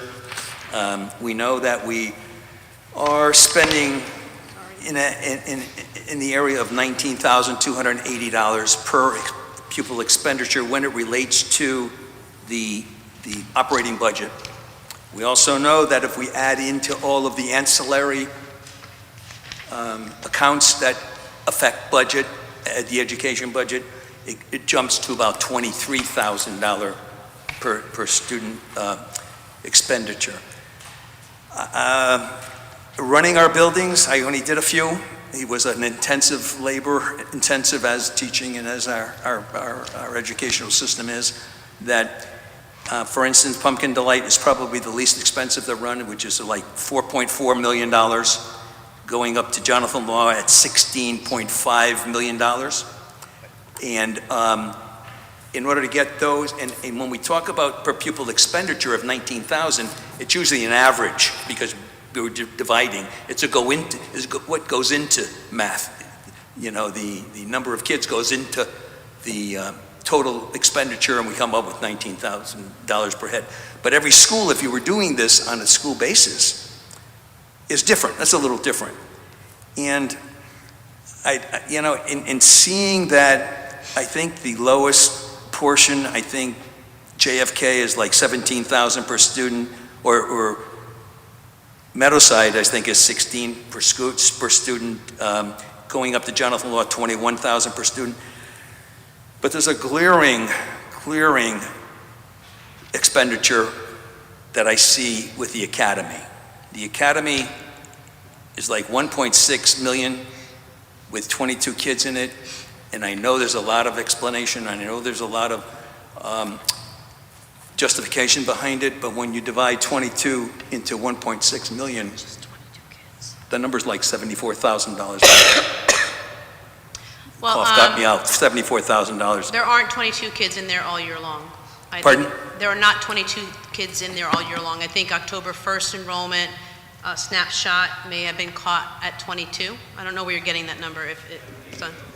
Imagine there would be October 1 census. It's the enrollment right here on page 15, Roman number 15. So the capacity of the academy is personal work I've just done, so good timing, Alderman Vitale.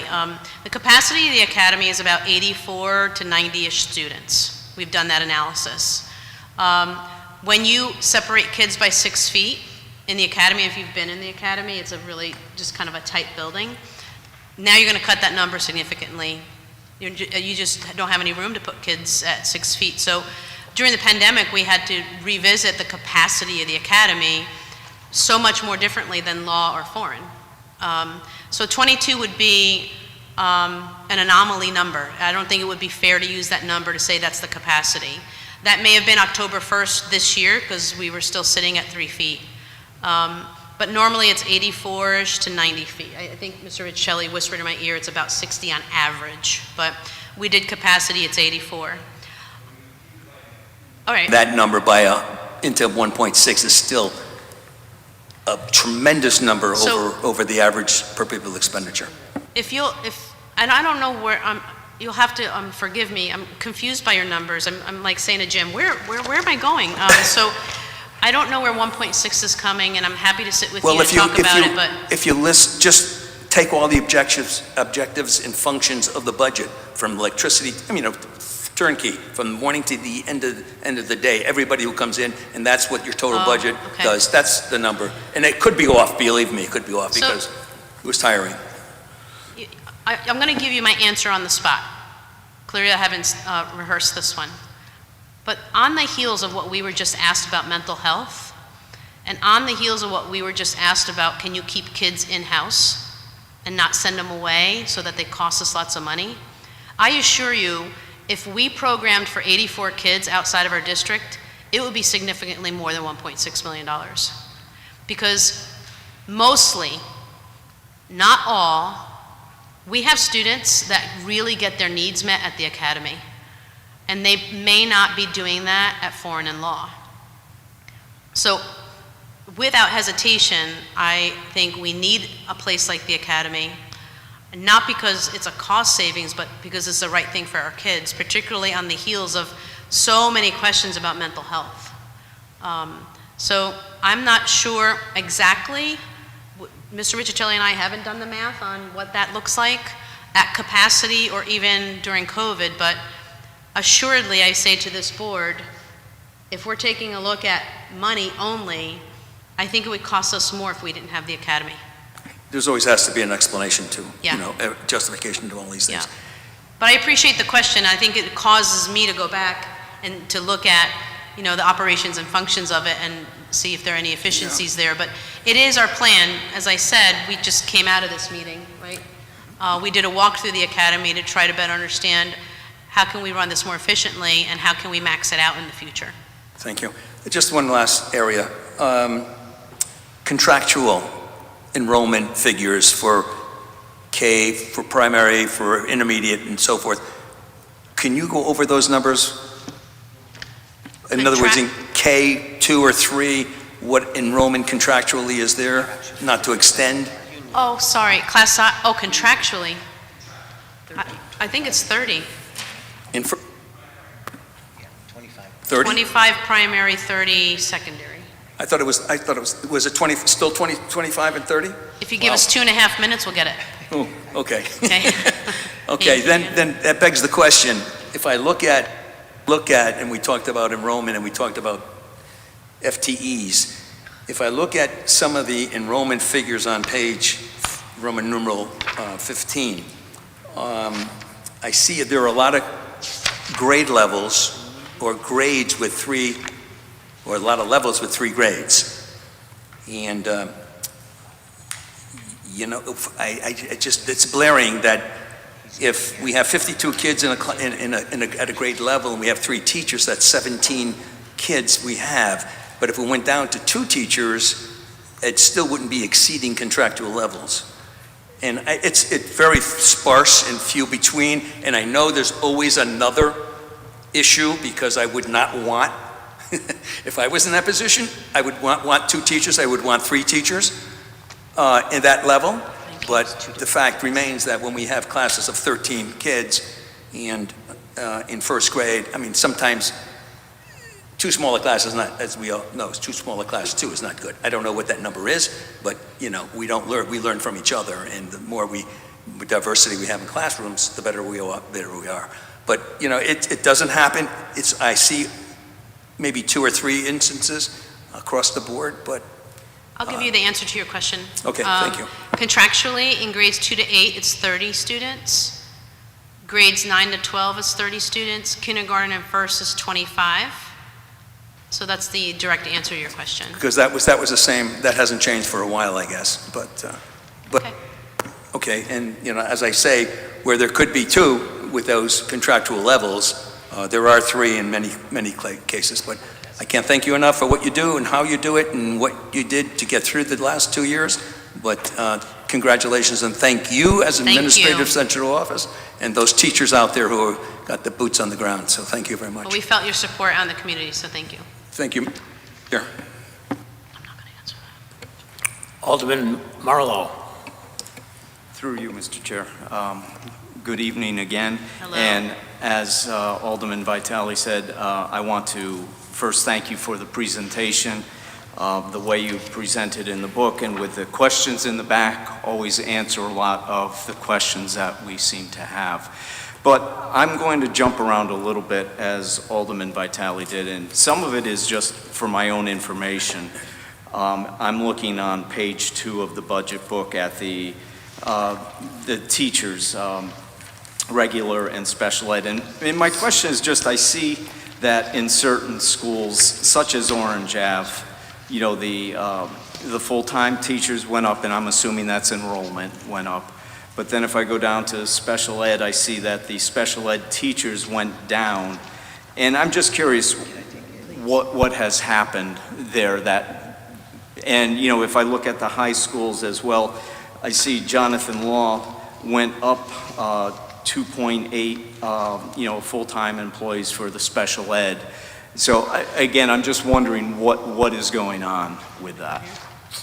Yeah, sure. If I would suggest that a more accurate way of looking at it is on Roman numeral 13 and Roman numeral 14 talks about the changes, but if you, school to school changes very often. It just does, especially at the high school levels and the middle school levels, more so than the elementary level. So you can't look at the numbers that are in the back because they may not be accurate. That was in a snapshot of time when the budget book was put together. But if you look at total number of teacher FTE from year to year, Roman numeral 13 will give you that answer. So, you know, just going across, regular education teachers in 1920, we had 457.3, and as you can see now, we have 468.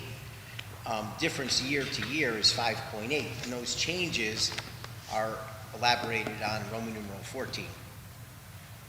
Understood about that. No, I was just more curious as to why some of the schools the special ed was changing as it is? Is it that some students have left and we don't need that anymore? Or that's what more my question was. Well, particularly special education, and Mr. Brown can elaborate, but student needs change from time to time, so teachers follow. The number of students with special ed needs is a small subset.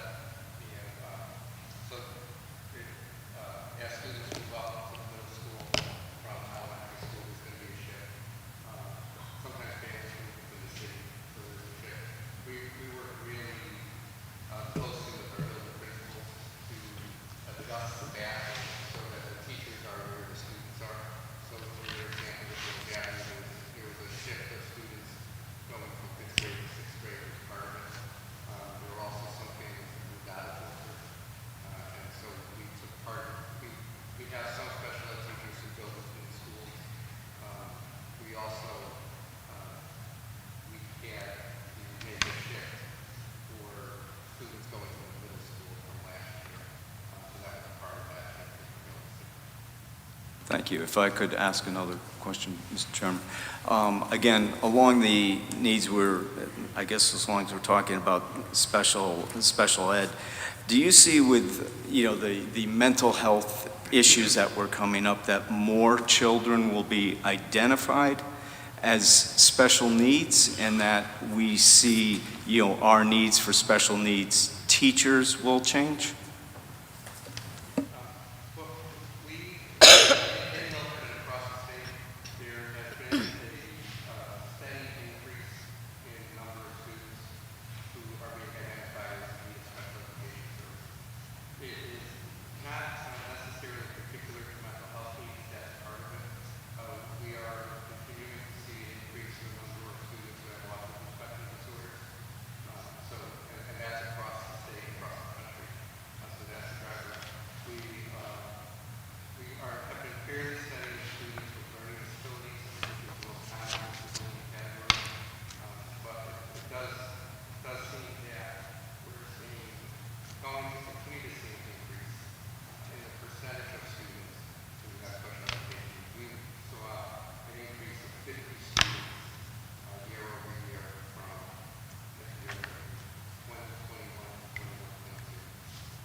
And just help me with, is there any reimbursement from the state for that? Yes, there's actually a federal grant called the Individuals with Disabilities Education Act. That federal money flows to the State Department of Education, and then the State Department of Education allocates it to the municipality. We also do get additional funding from the state to support our students in out-of-district placement who are high-cost students. And that's a moving target. The General Assembly doesn't let us know what that number is going to be, although this year better than some in the past. Yeah. Jim and I were just talking about 2 weeks ago, and we were pleased with what Hartford is going to provide us this year. I mean, it's like 2% more, but for Jim and I, 2%, we were. It's a lot. Thank you. One question for Mr. Riccitelli. I think it would be to you, Jim. Hi, Jim. Looking through it, and part of the presentation was with the SRO officers, and that you reimburse 50% of those costs. And I'm just curious, because in the police department presentation, I saw the cost for the police resource officers there, and how does that work with reimbursement? We split the cost 50-50, although I have to say, the amount that the city has charged us over the past couple of years has not risen. So I would say that the city is probably picking up slightly larger percentage this year than they did last year, but it's basically 50-50. And that's the cost of salary plus benefits. Right, so is that, I'm going to oversimplify this, I guess. Is that like you're writing a check to the city? Yes. Is that basically how this works? Yes. We do. I mean, there's a lot of internal accounting that goes on between the city's budget and the Board of Education's budget, but the city actually does send us an invoice, and we send a check that's drawn on the city's account. But yes, we do. Okay, thank you. And in looking through some of the energy costs for the buildings, I see that, depending, the biggest energy seems to be at foreign. And what can you do, or what are you doing? I know you're constantly looking at how to save on energy costs. What other things are you looking at? Do we have an outside company that, do we have a BMS system there, or how do we really monitor what's going on? We do. All of our buildings have the latest mechanical controls, so everything is central. We monitor everything centrally. Some of the members of the board that have been on for a while remember that we have an extensive energy conservation program that still is in effect. And over the years, we've saved millions of dollars in energy costs. However, and specifically to foreign, the reason that that's the biggest is kind of obvious, that the whole building is air conditioned. They also have the pool, which is a huge user of energy. However, we are now in the program with the city where some of those energy costs are being offset by the fuel cell that's at the wastewater treatment plant. So we're constantly looking for ways to cut energy. All of our buildings have solar, and next year, the board approved a roof replacement project at Foreign. So once that roof goes on, we'll be able to increase the number of solar panels that we put on Foreign, further reducing the cost. I will say, as Dr. Kutaya said, our electricity costs have risen because our consumption has risen because of the pandemic and running our exhaust systems all the time, as opposed to before, under that energy conservation program, everything went off at a certain time and came back on at a certain time.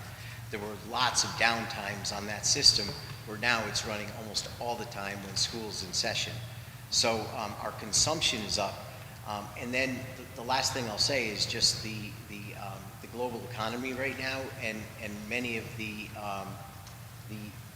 external factors globally with regard to energy are drastically increasing the cost that we have for natural gas, and then that trickles down to electricity because all of the electric generating plants are fueled pretty much by natural gas. So we're in that global economy right now where we're feeling the effects just like everybody else throughout the world.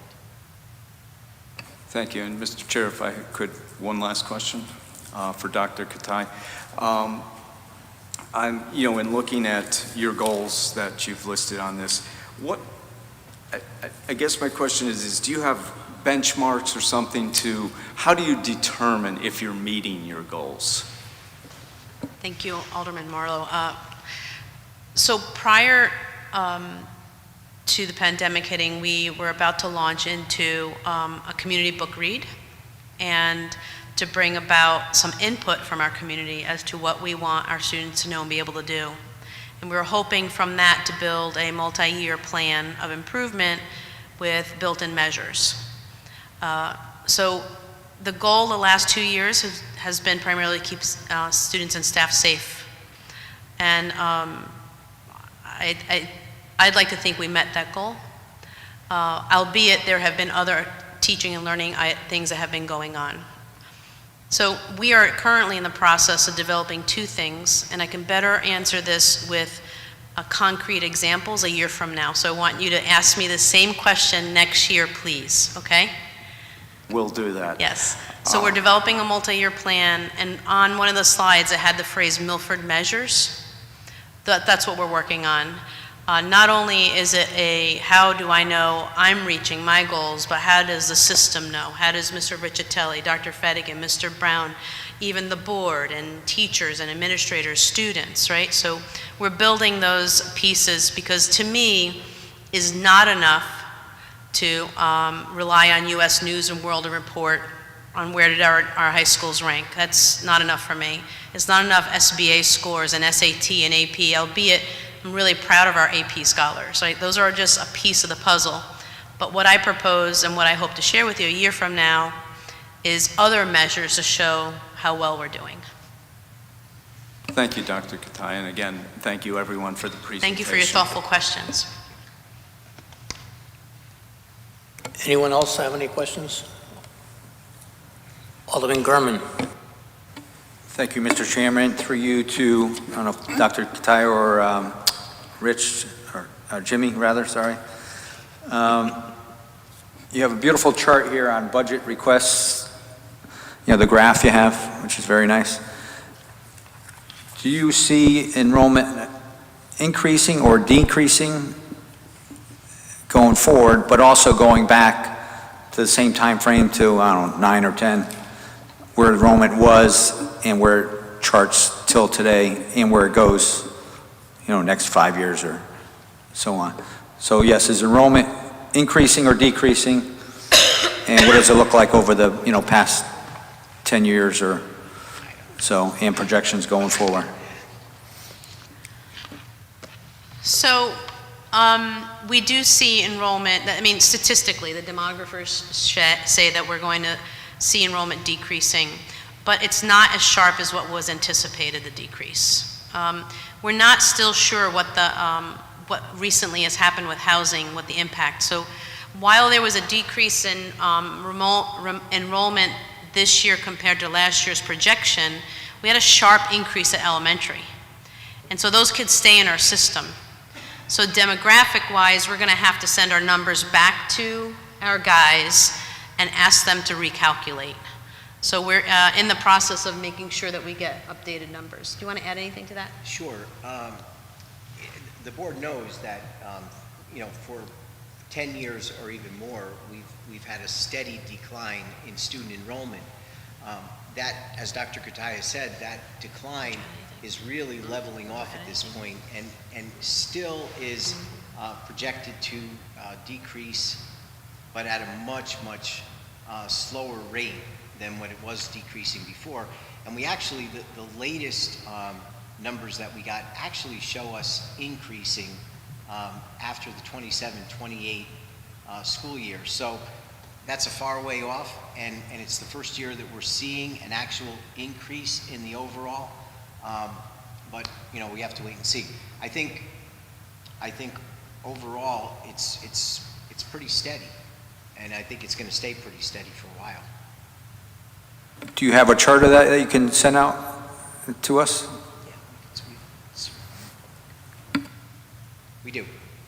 Thank you. Mr. Chairman, one follow-up question. So you have roughly, 914 positions, teacher positions, staff positions overall? Yes, sir. Just a number I saw. Are all those positions filled? And if not, how many vacancies or? We do this monthly with the board. Most of them are filled. Yeah, there might be one or two that are open because of vacancies, but they're pretty much full at this point. Do you remember? There are more non-certified vacancies than certified. Okay. Very We are good. not sure what that will look like. I don't know where you're going with this question, but I will try to read your mind. We're anticipating, in my conversations with local universities, applications for teacher prep programs are very, very few right now. So, crystal ball moment again, I think we're going to have a problem filling certified positions in a couple of maybe few years, if not sooner. So we're all kind of holding on to our seats in the profession right now. Yeah, we see that across the board here. A lot of the departments are looking for staff and Yeah. can't seem to find the right people and qualified people. And so on, et cetera. So, and sometimes there's a lot of positions that are funded but aren't filled, and I was just curious on that, so, thank you. Thank you. Any more questions for the Board of Education? Alderman Vitale. Thanks, you, Mr. Chair. Just a fast question on the enrollment. Are we still taking state kindergarten projections for the 10, we used to do that years ago, where the state would come out with kindergarten projections for the next 10 years. Are we still doing all that stuff? We do NASDAQ. Okay. So where are we getting the projections from? We have two companies that, two demographic companies. One is NASDAQ and one is SLAM Collaborative. So between the two, we blend them and come up with our own projections. And the kindergarten numbers are based on live births. And don't ask me to get into it, but I don't know how they do it, but the demographers look at live births in a community and then project into the kindergarten years. So we don't use, the state doesn't help us out at all anymore, but they used to. Okay. Thank you. Thank you, Mr. Chair. Any more questions for the Board of Ed? I do. Alderman Parente. Thank you. Thank you, through you, Chairman. I just want to thank each of you for your commitment to our kids, especially in this last couple of years. And I know that they are all, struggling in different ways during the pandemic. And Dr. Kataya, you have been efficient, all of you, with the budget. If you had unlimited resources, could you just speak to what your vision is? We're meeting an interesting time. The future holds many challenges and opportunities for our kids, and they are a unique generation, and they have technological advances over all of us, I think. I see my daughter outpacing me around that. So as we prepare them, as the school district prepares them, what are some of the things you could tell us about your vision for that in the upcoming years? Thank you. Yeah, I wish I would have prepared for this. Thank you for the question, Alderman Parente. I think in the area of technology, I think we're in really good shape. We've been blessed with resources and grants to make sure that our young people have just the state-of-the-art technology.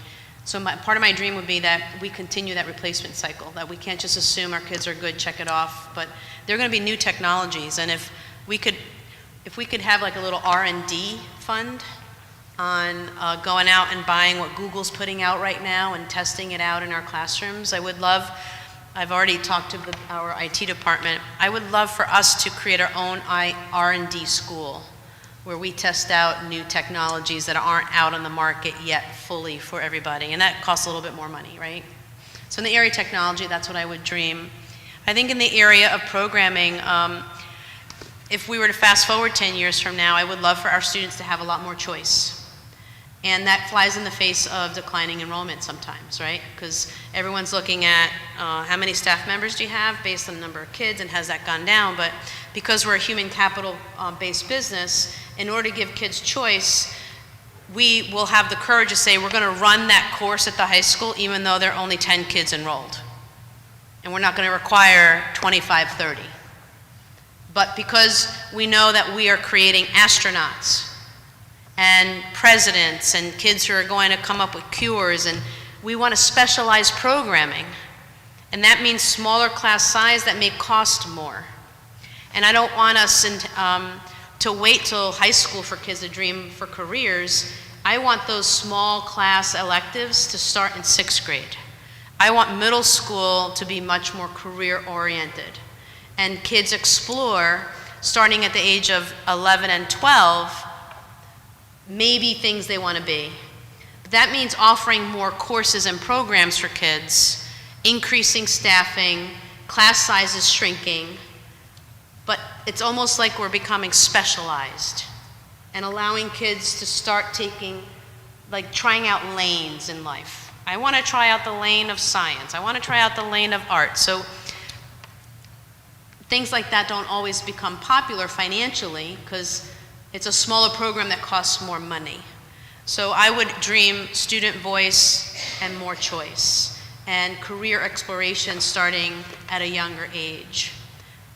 I would Also like to see kids at the elementary school have opportunities to flow beyond grade level expectations somehow. And I don't mean to go back to the classroom without walls concept. Remember that happened in the 70s? That was not a great idea. So I'm sorry if you went through it. I just don't think academically it met needs of every child, but I don't want us to constrain children by age and grade based on what they can learn and exceed in. And I don't know what that model looks like, but I want to dream that with Milford. And that's why I want to engage in a book talk in the fall with our community so that we can dream bigger and different. And move away from potentially a compliance system of learning to kids really showing us what they know.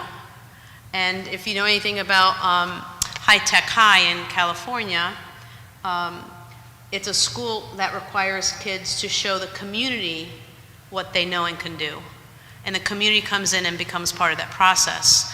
And that's part of my dream, that we're not just going to invite the health department into our schools, but we're going to invite members of the chamber and members of the United Way and members of the Boys and Girls Club and the Rotary and local businesses. And now all of a sudden our kids are part of a learning community that includes our partners in the community. So those are some of my dreams. Any further questions for the Board of Ed? Alderman Gurman.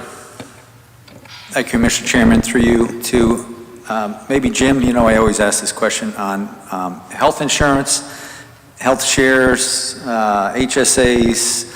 What's, I know that's one of our biggest costs this year on the city side. And of course, your health insurance is on the city side, so it doesn't show up on this budget, but it's a massive part of the overall city budget. And we used to have a health and wellness committee, which I don't think it's in existence anymore. So what's going on as far as prevention and wellness, keeping healthcare costs down, use of HSAs, cost shares, et cetera, et cetera? Thank you. The first thing I'll say is that all of our unions now have HSAs, HDHPs, high deductible health plan, and HSA. They go kind of along. We've pretty much moved away from the traditional PPO, or we're in transition. So when I say that, all of our bargaining units have an HSA, HDHP. Some people may still be on the PPO, but by the end of the contract, they will have migrated onto the HSA. So it's a much cheaper. The benefits are the same. I try and explain this to people. The benefits are the same. It's just the way you pay for them is different, and it's a less expensive way of providing health insurance to our employees. All of our unions are now migrating to that, which was huge. It was one of the things that 5, 6, 7 years ago we made as a target when we went into collective bargaining. And we've pretty much been able to achieve that. Having said that, there is still the Wellness Works is a citywide committee, and it is still in existence. And although it slowed down during the pandemic, like everyone did, there are still programs that Wellness Works provides all the time. One of them last year was it was called Slim Nation. It's not one of those fad diets, and I won't do a commercial for them or anything like that, but it taught people who participated in it healthier ways of eating, and it was a monitored way, and a lot of people, both on the city side and the Board of Education side, took advantage of that. In addition, there are many other offerings that Wellness Works has throughout the year, where our employees can take advantage of them toward the wellness end of it. So I hope that answers at least a part of your question. So are there, so they used to have monthly meetings. Are there meetings still? Can other people come in and present, other health practitioners, so on, or be part of the group and share their ideas as well? Sure, well, as I said, it is a city, it's a city committee that we are a part of. So it's administered by the HR department and Tanya Barnes. So as far as I know, they've resumed meeting again, but they're still putting out offerings, even if they haven't met physically. Yeah, well, I just talked to the mayor last week, and there wasn't much going on since the pandemic, other than Tanya running it. So I wasn't sure if you guys were doing something on your end, or... No, we're all in the same. We're all in the same health insurance fund. Right. So we're all. So, we're, all right. We're with the city. I'll have to follow up on that, so... Sure.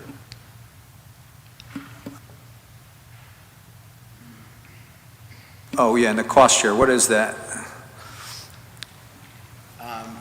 So for the health insurance cost share per employee, what are they sharing in the cost? Every bargaining group is different, and some of those premium cost shares have gone down as people have migrated over to the HSA and HDHP. But if I had to put a number on it, it ranges somewhere between 12 and 22%, depending on the different group. Okay, I think that'll do it. Thank you. And thank you for your presentation, all these. Thank you. Thank you. Any further questions for the Board of Ed? Alderman Moffett. Excuse me, I was looking at some of the charts that you gave us tonight, and one of them jumped out at me. 82% of our students planning to go to college. And I'm thinking that that's a big percentage of students, probably as large as any other community.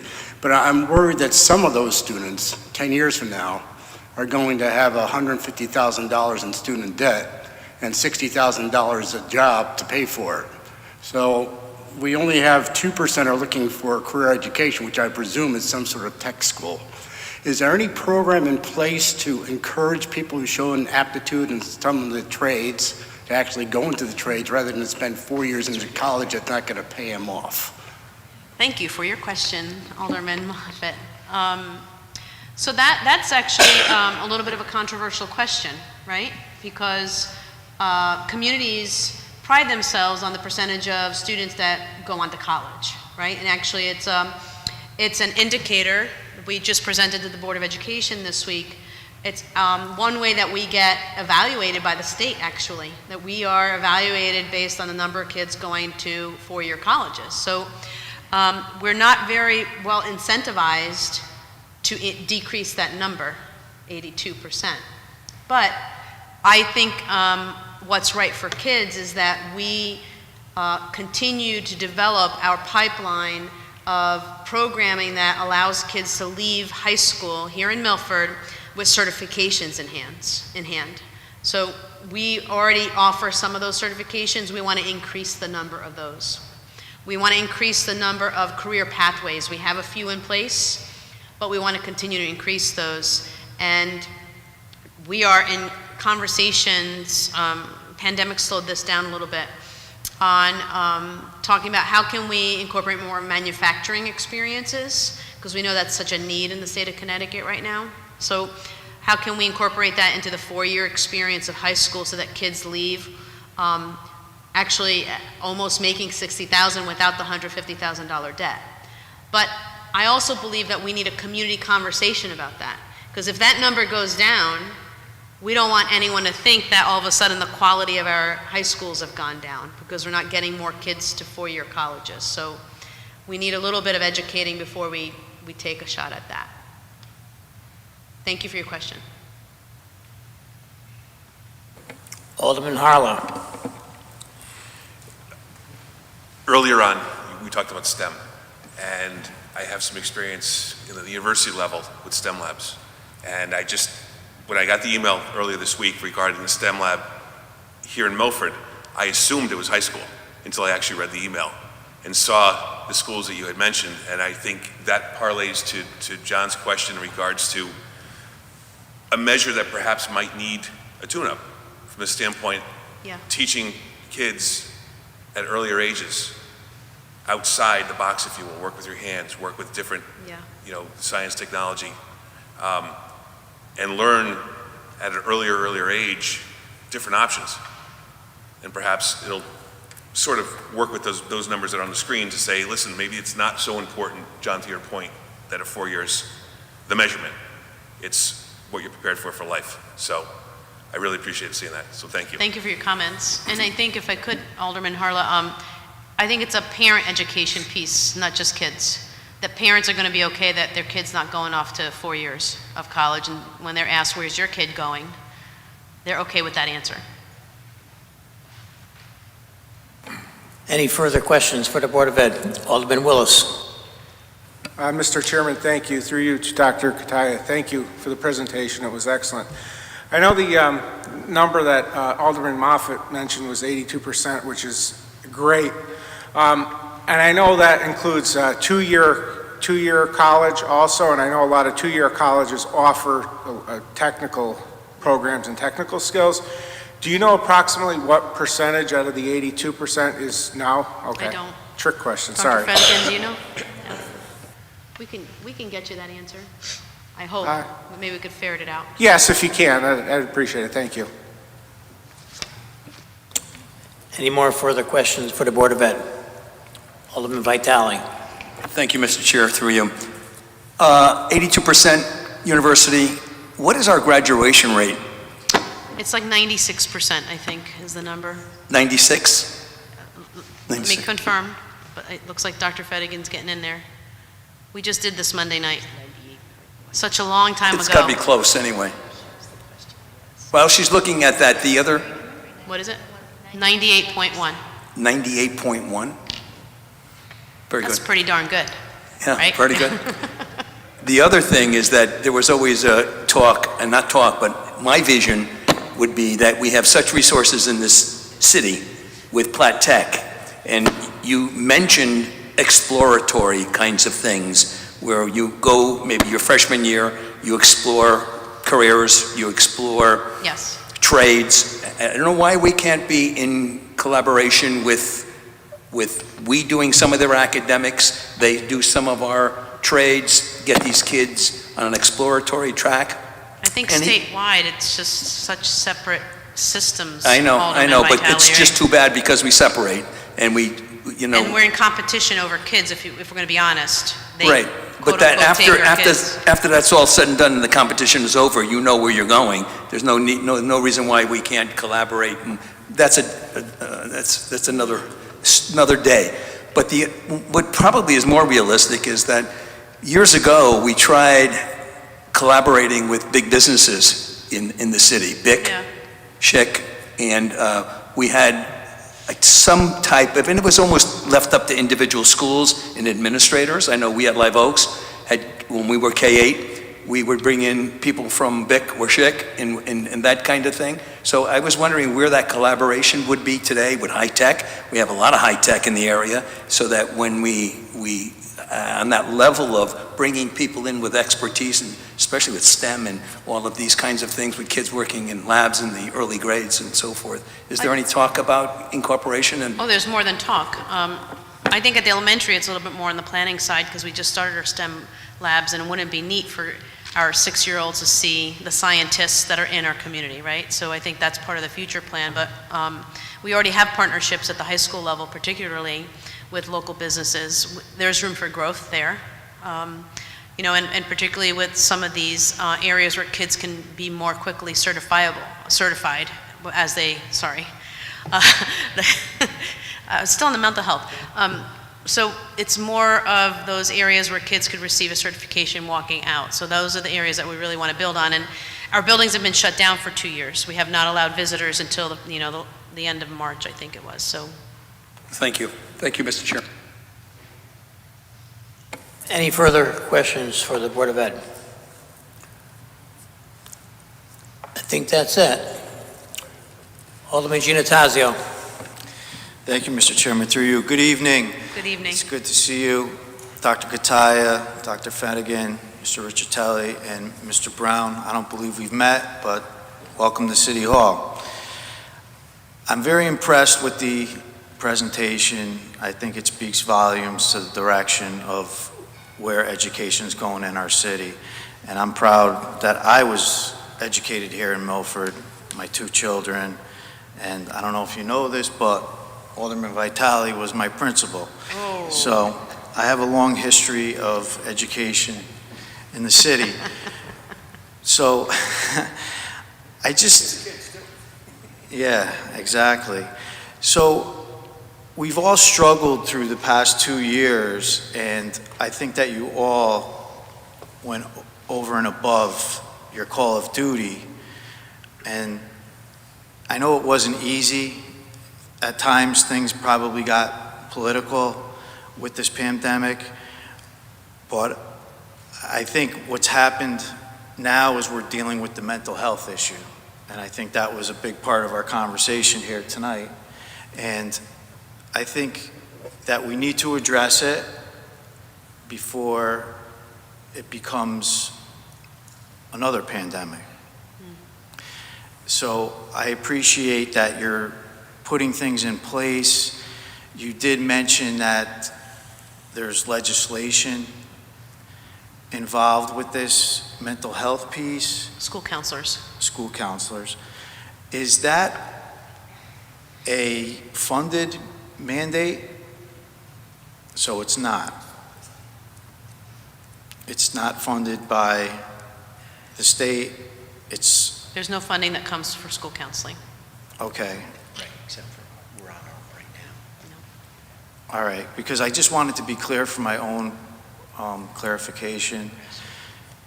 Now, are other surrounding districts, are they implementing counselors for the So our same district reason? is going to try to do that differently depending on their resources, right? So it is clear, and we could provide you with the legislation, that it talks about instruction, support provided by a highly qualified, certified school counselor. Now, does that mean in another district that the middle school counselor is going to travel to the elementary school and be there for 2 hours and they can check the box and say they have access to a certified school counselor? Maybe. And if push came to shove, would we do that here? Sure, but that's not the quality access I want for our young people, not with the preponderance of issues that we're already seeing. So I think everyone's just going to try to solve that problem the way the resources could be provided in each community. So the way we chose to go about it is to put a counselor at each school. Dr. Kataya, can you just elaborate a little bit? Because I know you mentioned that you want to be proactive, not reactive with counseling. You alluded to that in your presentation. Yep. Can you just share with the members of the board how that's going to play out? Sure, and Mr. Brown has really been extensively involved in it, so is it okay if I just pass it over to him? He's developed plans for that. Absolutely. We have a multi-level approach. The main level is we want to have, as I mentioned earlier, skill building lessons for our students. So just as we're teaching students and helping students acquire math skills and reading skills, we want them to acquire skills to help them manage stressors, to help them improve their relationship with peers, to help them make good decisions. And good decision-making goes to every aspect of their life. You make better decisions when you're managing your emotions well. I know for sure that I made some bad decisions in a moment of anger when I didn't have it managed well. Children are the same way, young people are the same way. So if we can teach them all of those skills, we're going to prevent problems. We also know that some young people need more support for a variety of reasons. So we then provide them opportunities to consult, have our school counselors and psychologists and social workers consult with teachers to help manage the specific needs of children in the classroom. They'll consult with parents to help parents manage what's happening at home and in families, so that improves the outcomes for children. And then at the top level, we provide individual and small group focused counseling with focused treatment plans and focused goals of what we want students to, skills we want the students to be acquiring on a more precise, customized level, so that they can spend more time in the classroom with their peers and less time dealing with the consequences of emotional conflict.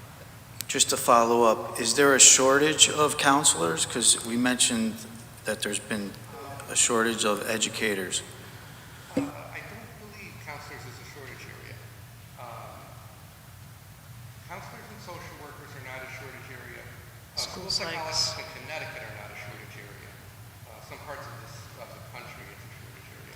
But we have ample graduate school programs in the state that create, build qualified school counselors. So these counselors are going to go under your direction, under your department? Is that how? The school counselors operate under the direction of the Student Development and Wellness Department, which is under teaching and learning. But I work closely with Mr. Smith and Dr. Gillespie, who are our instructional supervisors for student development and wellness. So we, as Dr. Katia said, it's like three concentric circles with these three mental health professions. So we do joint trainings. We pull in our SROs for some training this year also, along the lines of mental health work. We pulled in the social workers from the police department, which were some new positions. So it's a community effort. How did you come up with the number 4? You're proposing 4? Is it 4 counselors? Right, so there are 11, when it's all said and done, there will be 11 new school counselors to the general fund on the Board of Ed side. Those 11 sit in grants right now. And the grants expire, it's a 3-year grant between ESSER and ARP. So by the end of 24? By the end of 24, those funds expire.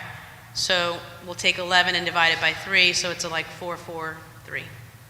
And we have a teacher leader there for student wellness, so that makes it a 4th position there on the last year. So we thought that was fair to do it over 3 years. So initially, it's going to be funded through the grant, but eventually, Yes, sir. it'll be sustainable So within this your budget? year, it's all on the grant. All 11 are on the grant. And our hope is then to, forever and evermore, keep them on the general fund.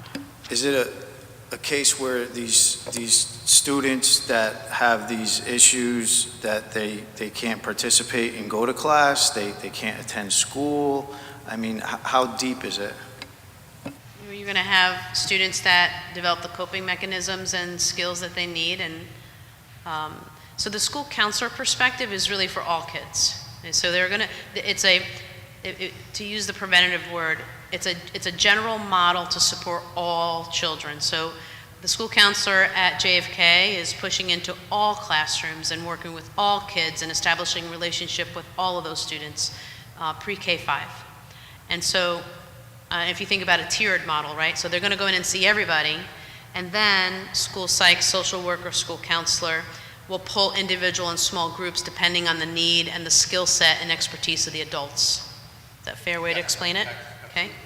So I, as a school counselor, may pull X, Y, Z kids into a small group because those children have a common challenge, and I have a skill set, and I have a framework on school counseling that I can meet their needs. So in addition to pushing into all classrooms, the school counselor will also pull out kids. I understand it better now. So it sounds like they're going to have class time, the counselors. Yep. So that's going to have to be introduced through, is this, again, we have subjects that we have to have classes for. We're not changing the hours of the school day, you're right. So we have to be creative in how we fold this in. Yeah, one of the things that we have a social emotional steering committee, and what we're working on, and we have piloted at some of our elementary schools, is how do we incorporate social emotional skills into language arts? How do we incorporate it into science? And as students are working in what we would call traditional subject areas, how can we merge information that we need them to get around interacting more appropriately with their classmates, working as part of a team, again, making good decisions, solving problems, and the proof is in the pudding when you can take those skills and do better academically because of those skills, or be a better employee because of those skills. thank you, Mr. Brown. I appreciate the explanation, and thank you, Dr. Kataya. I do have another question through you, Mr. Chairman, to Mr. Riccitelli. I know we had a retirement, I don't know, I always referred to him as the energy czar, and we no longer have that position with your department. And based on energy costs escalating, is that something that you would reconsider looking at as far as having someone on staff? Would that help reduce costs? Would that help us look further down the road to find more efficiencies? Yes, the person that was in that position since the inception of the program retired last year. We haven't filled that position yet, but we plan to. Except it will be a part-time position. It won't be a full-time position because we don't believe that with the gains that we've made, we need a full-time position. So we do have it in the budget, but it's at a half-time position. Thank you, and thank you again. I appreciate all your time here tonight and your presentation. And thank you, Chairman Glennon, for your service. Thank you. Thank you. Any more further questions for the Board of Ed? Seeing none, thank you panel for coming out tonight and answering all our questions.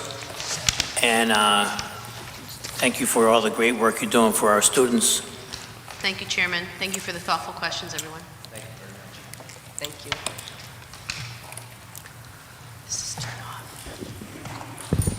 I will entertain a motion to recess until our next budget meeting.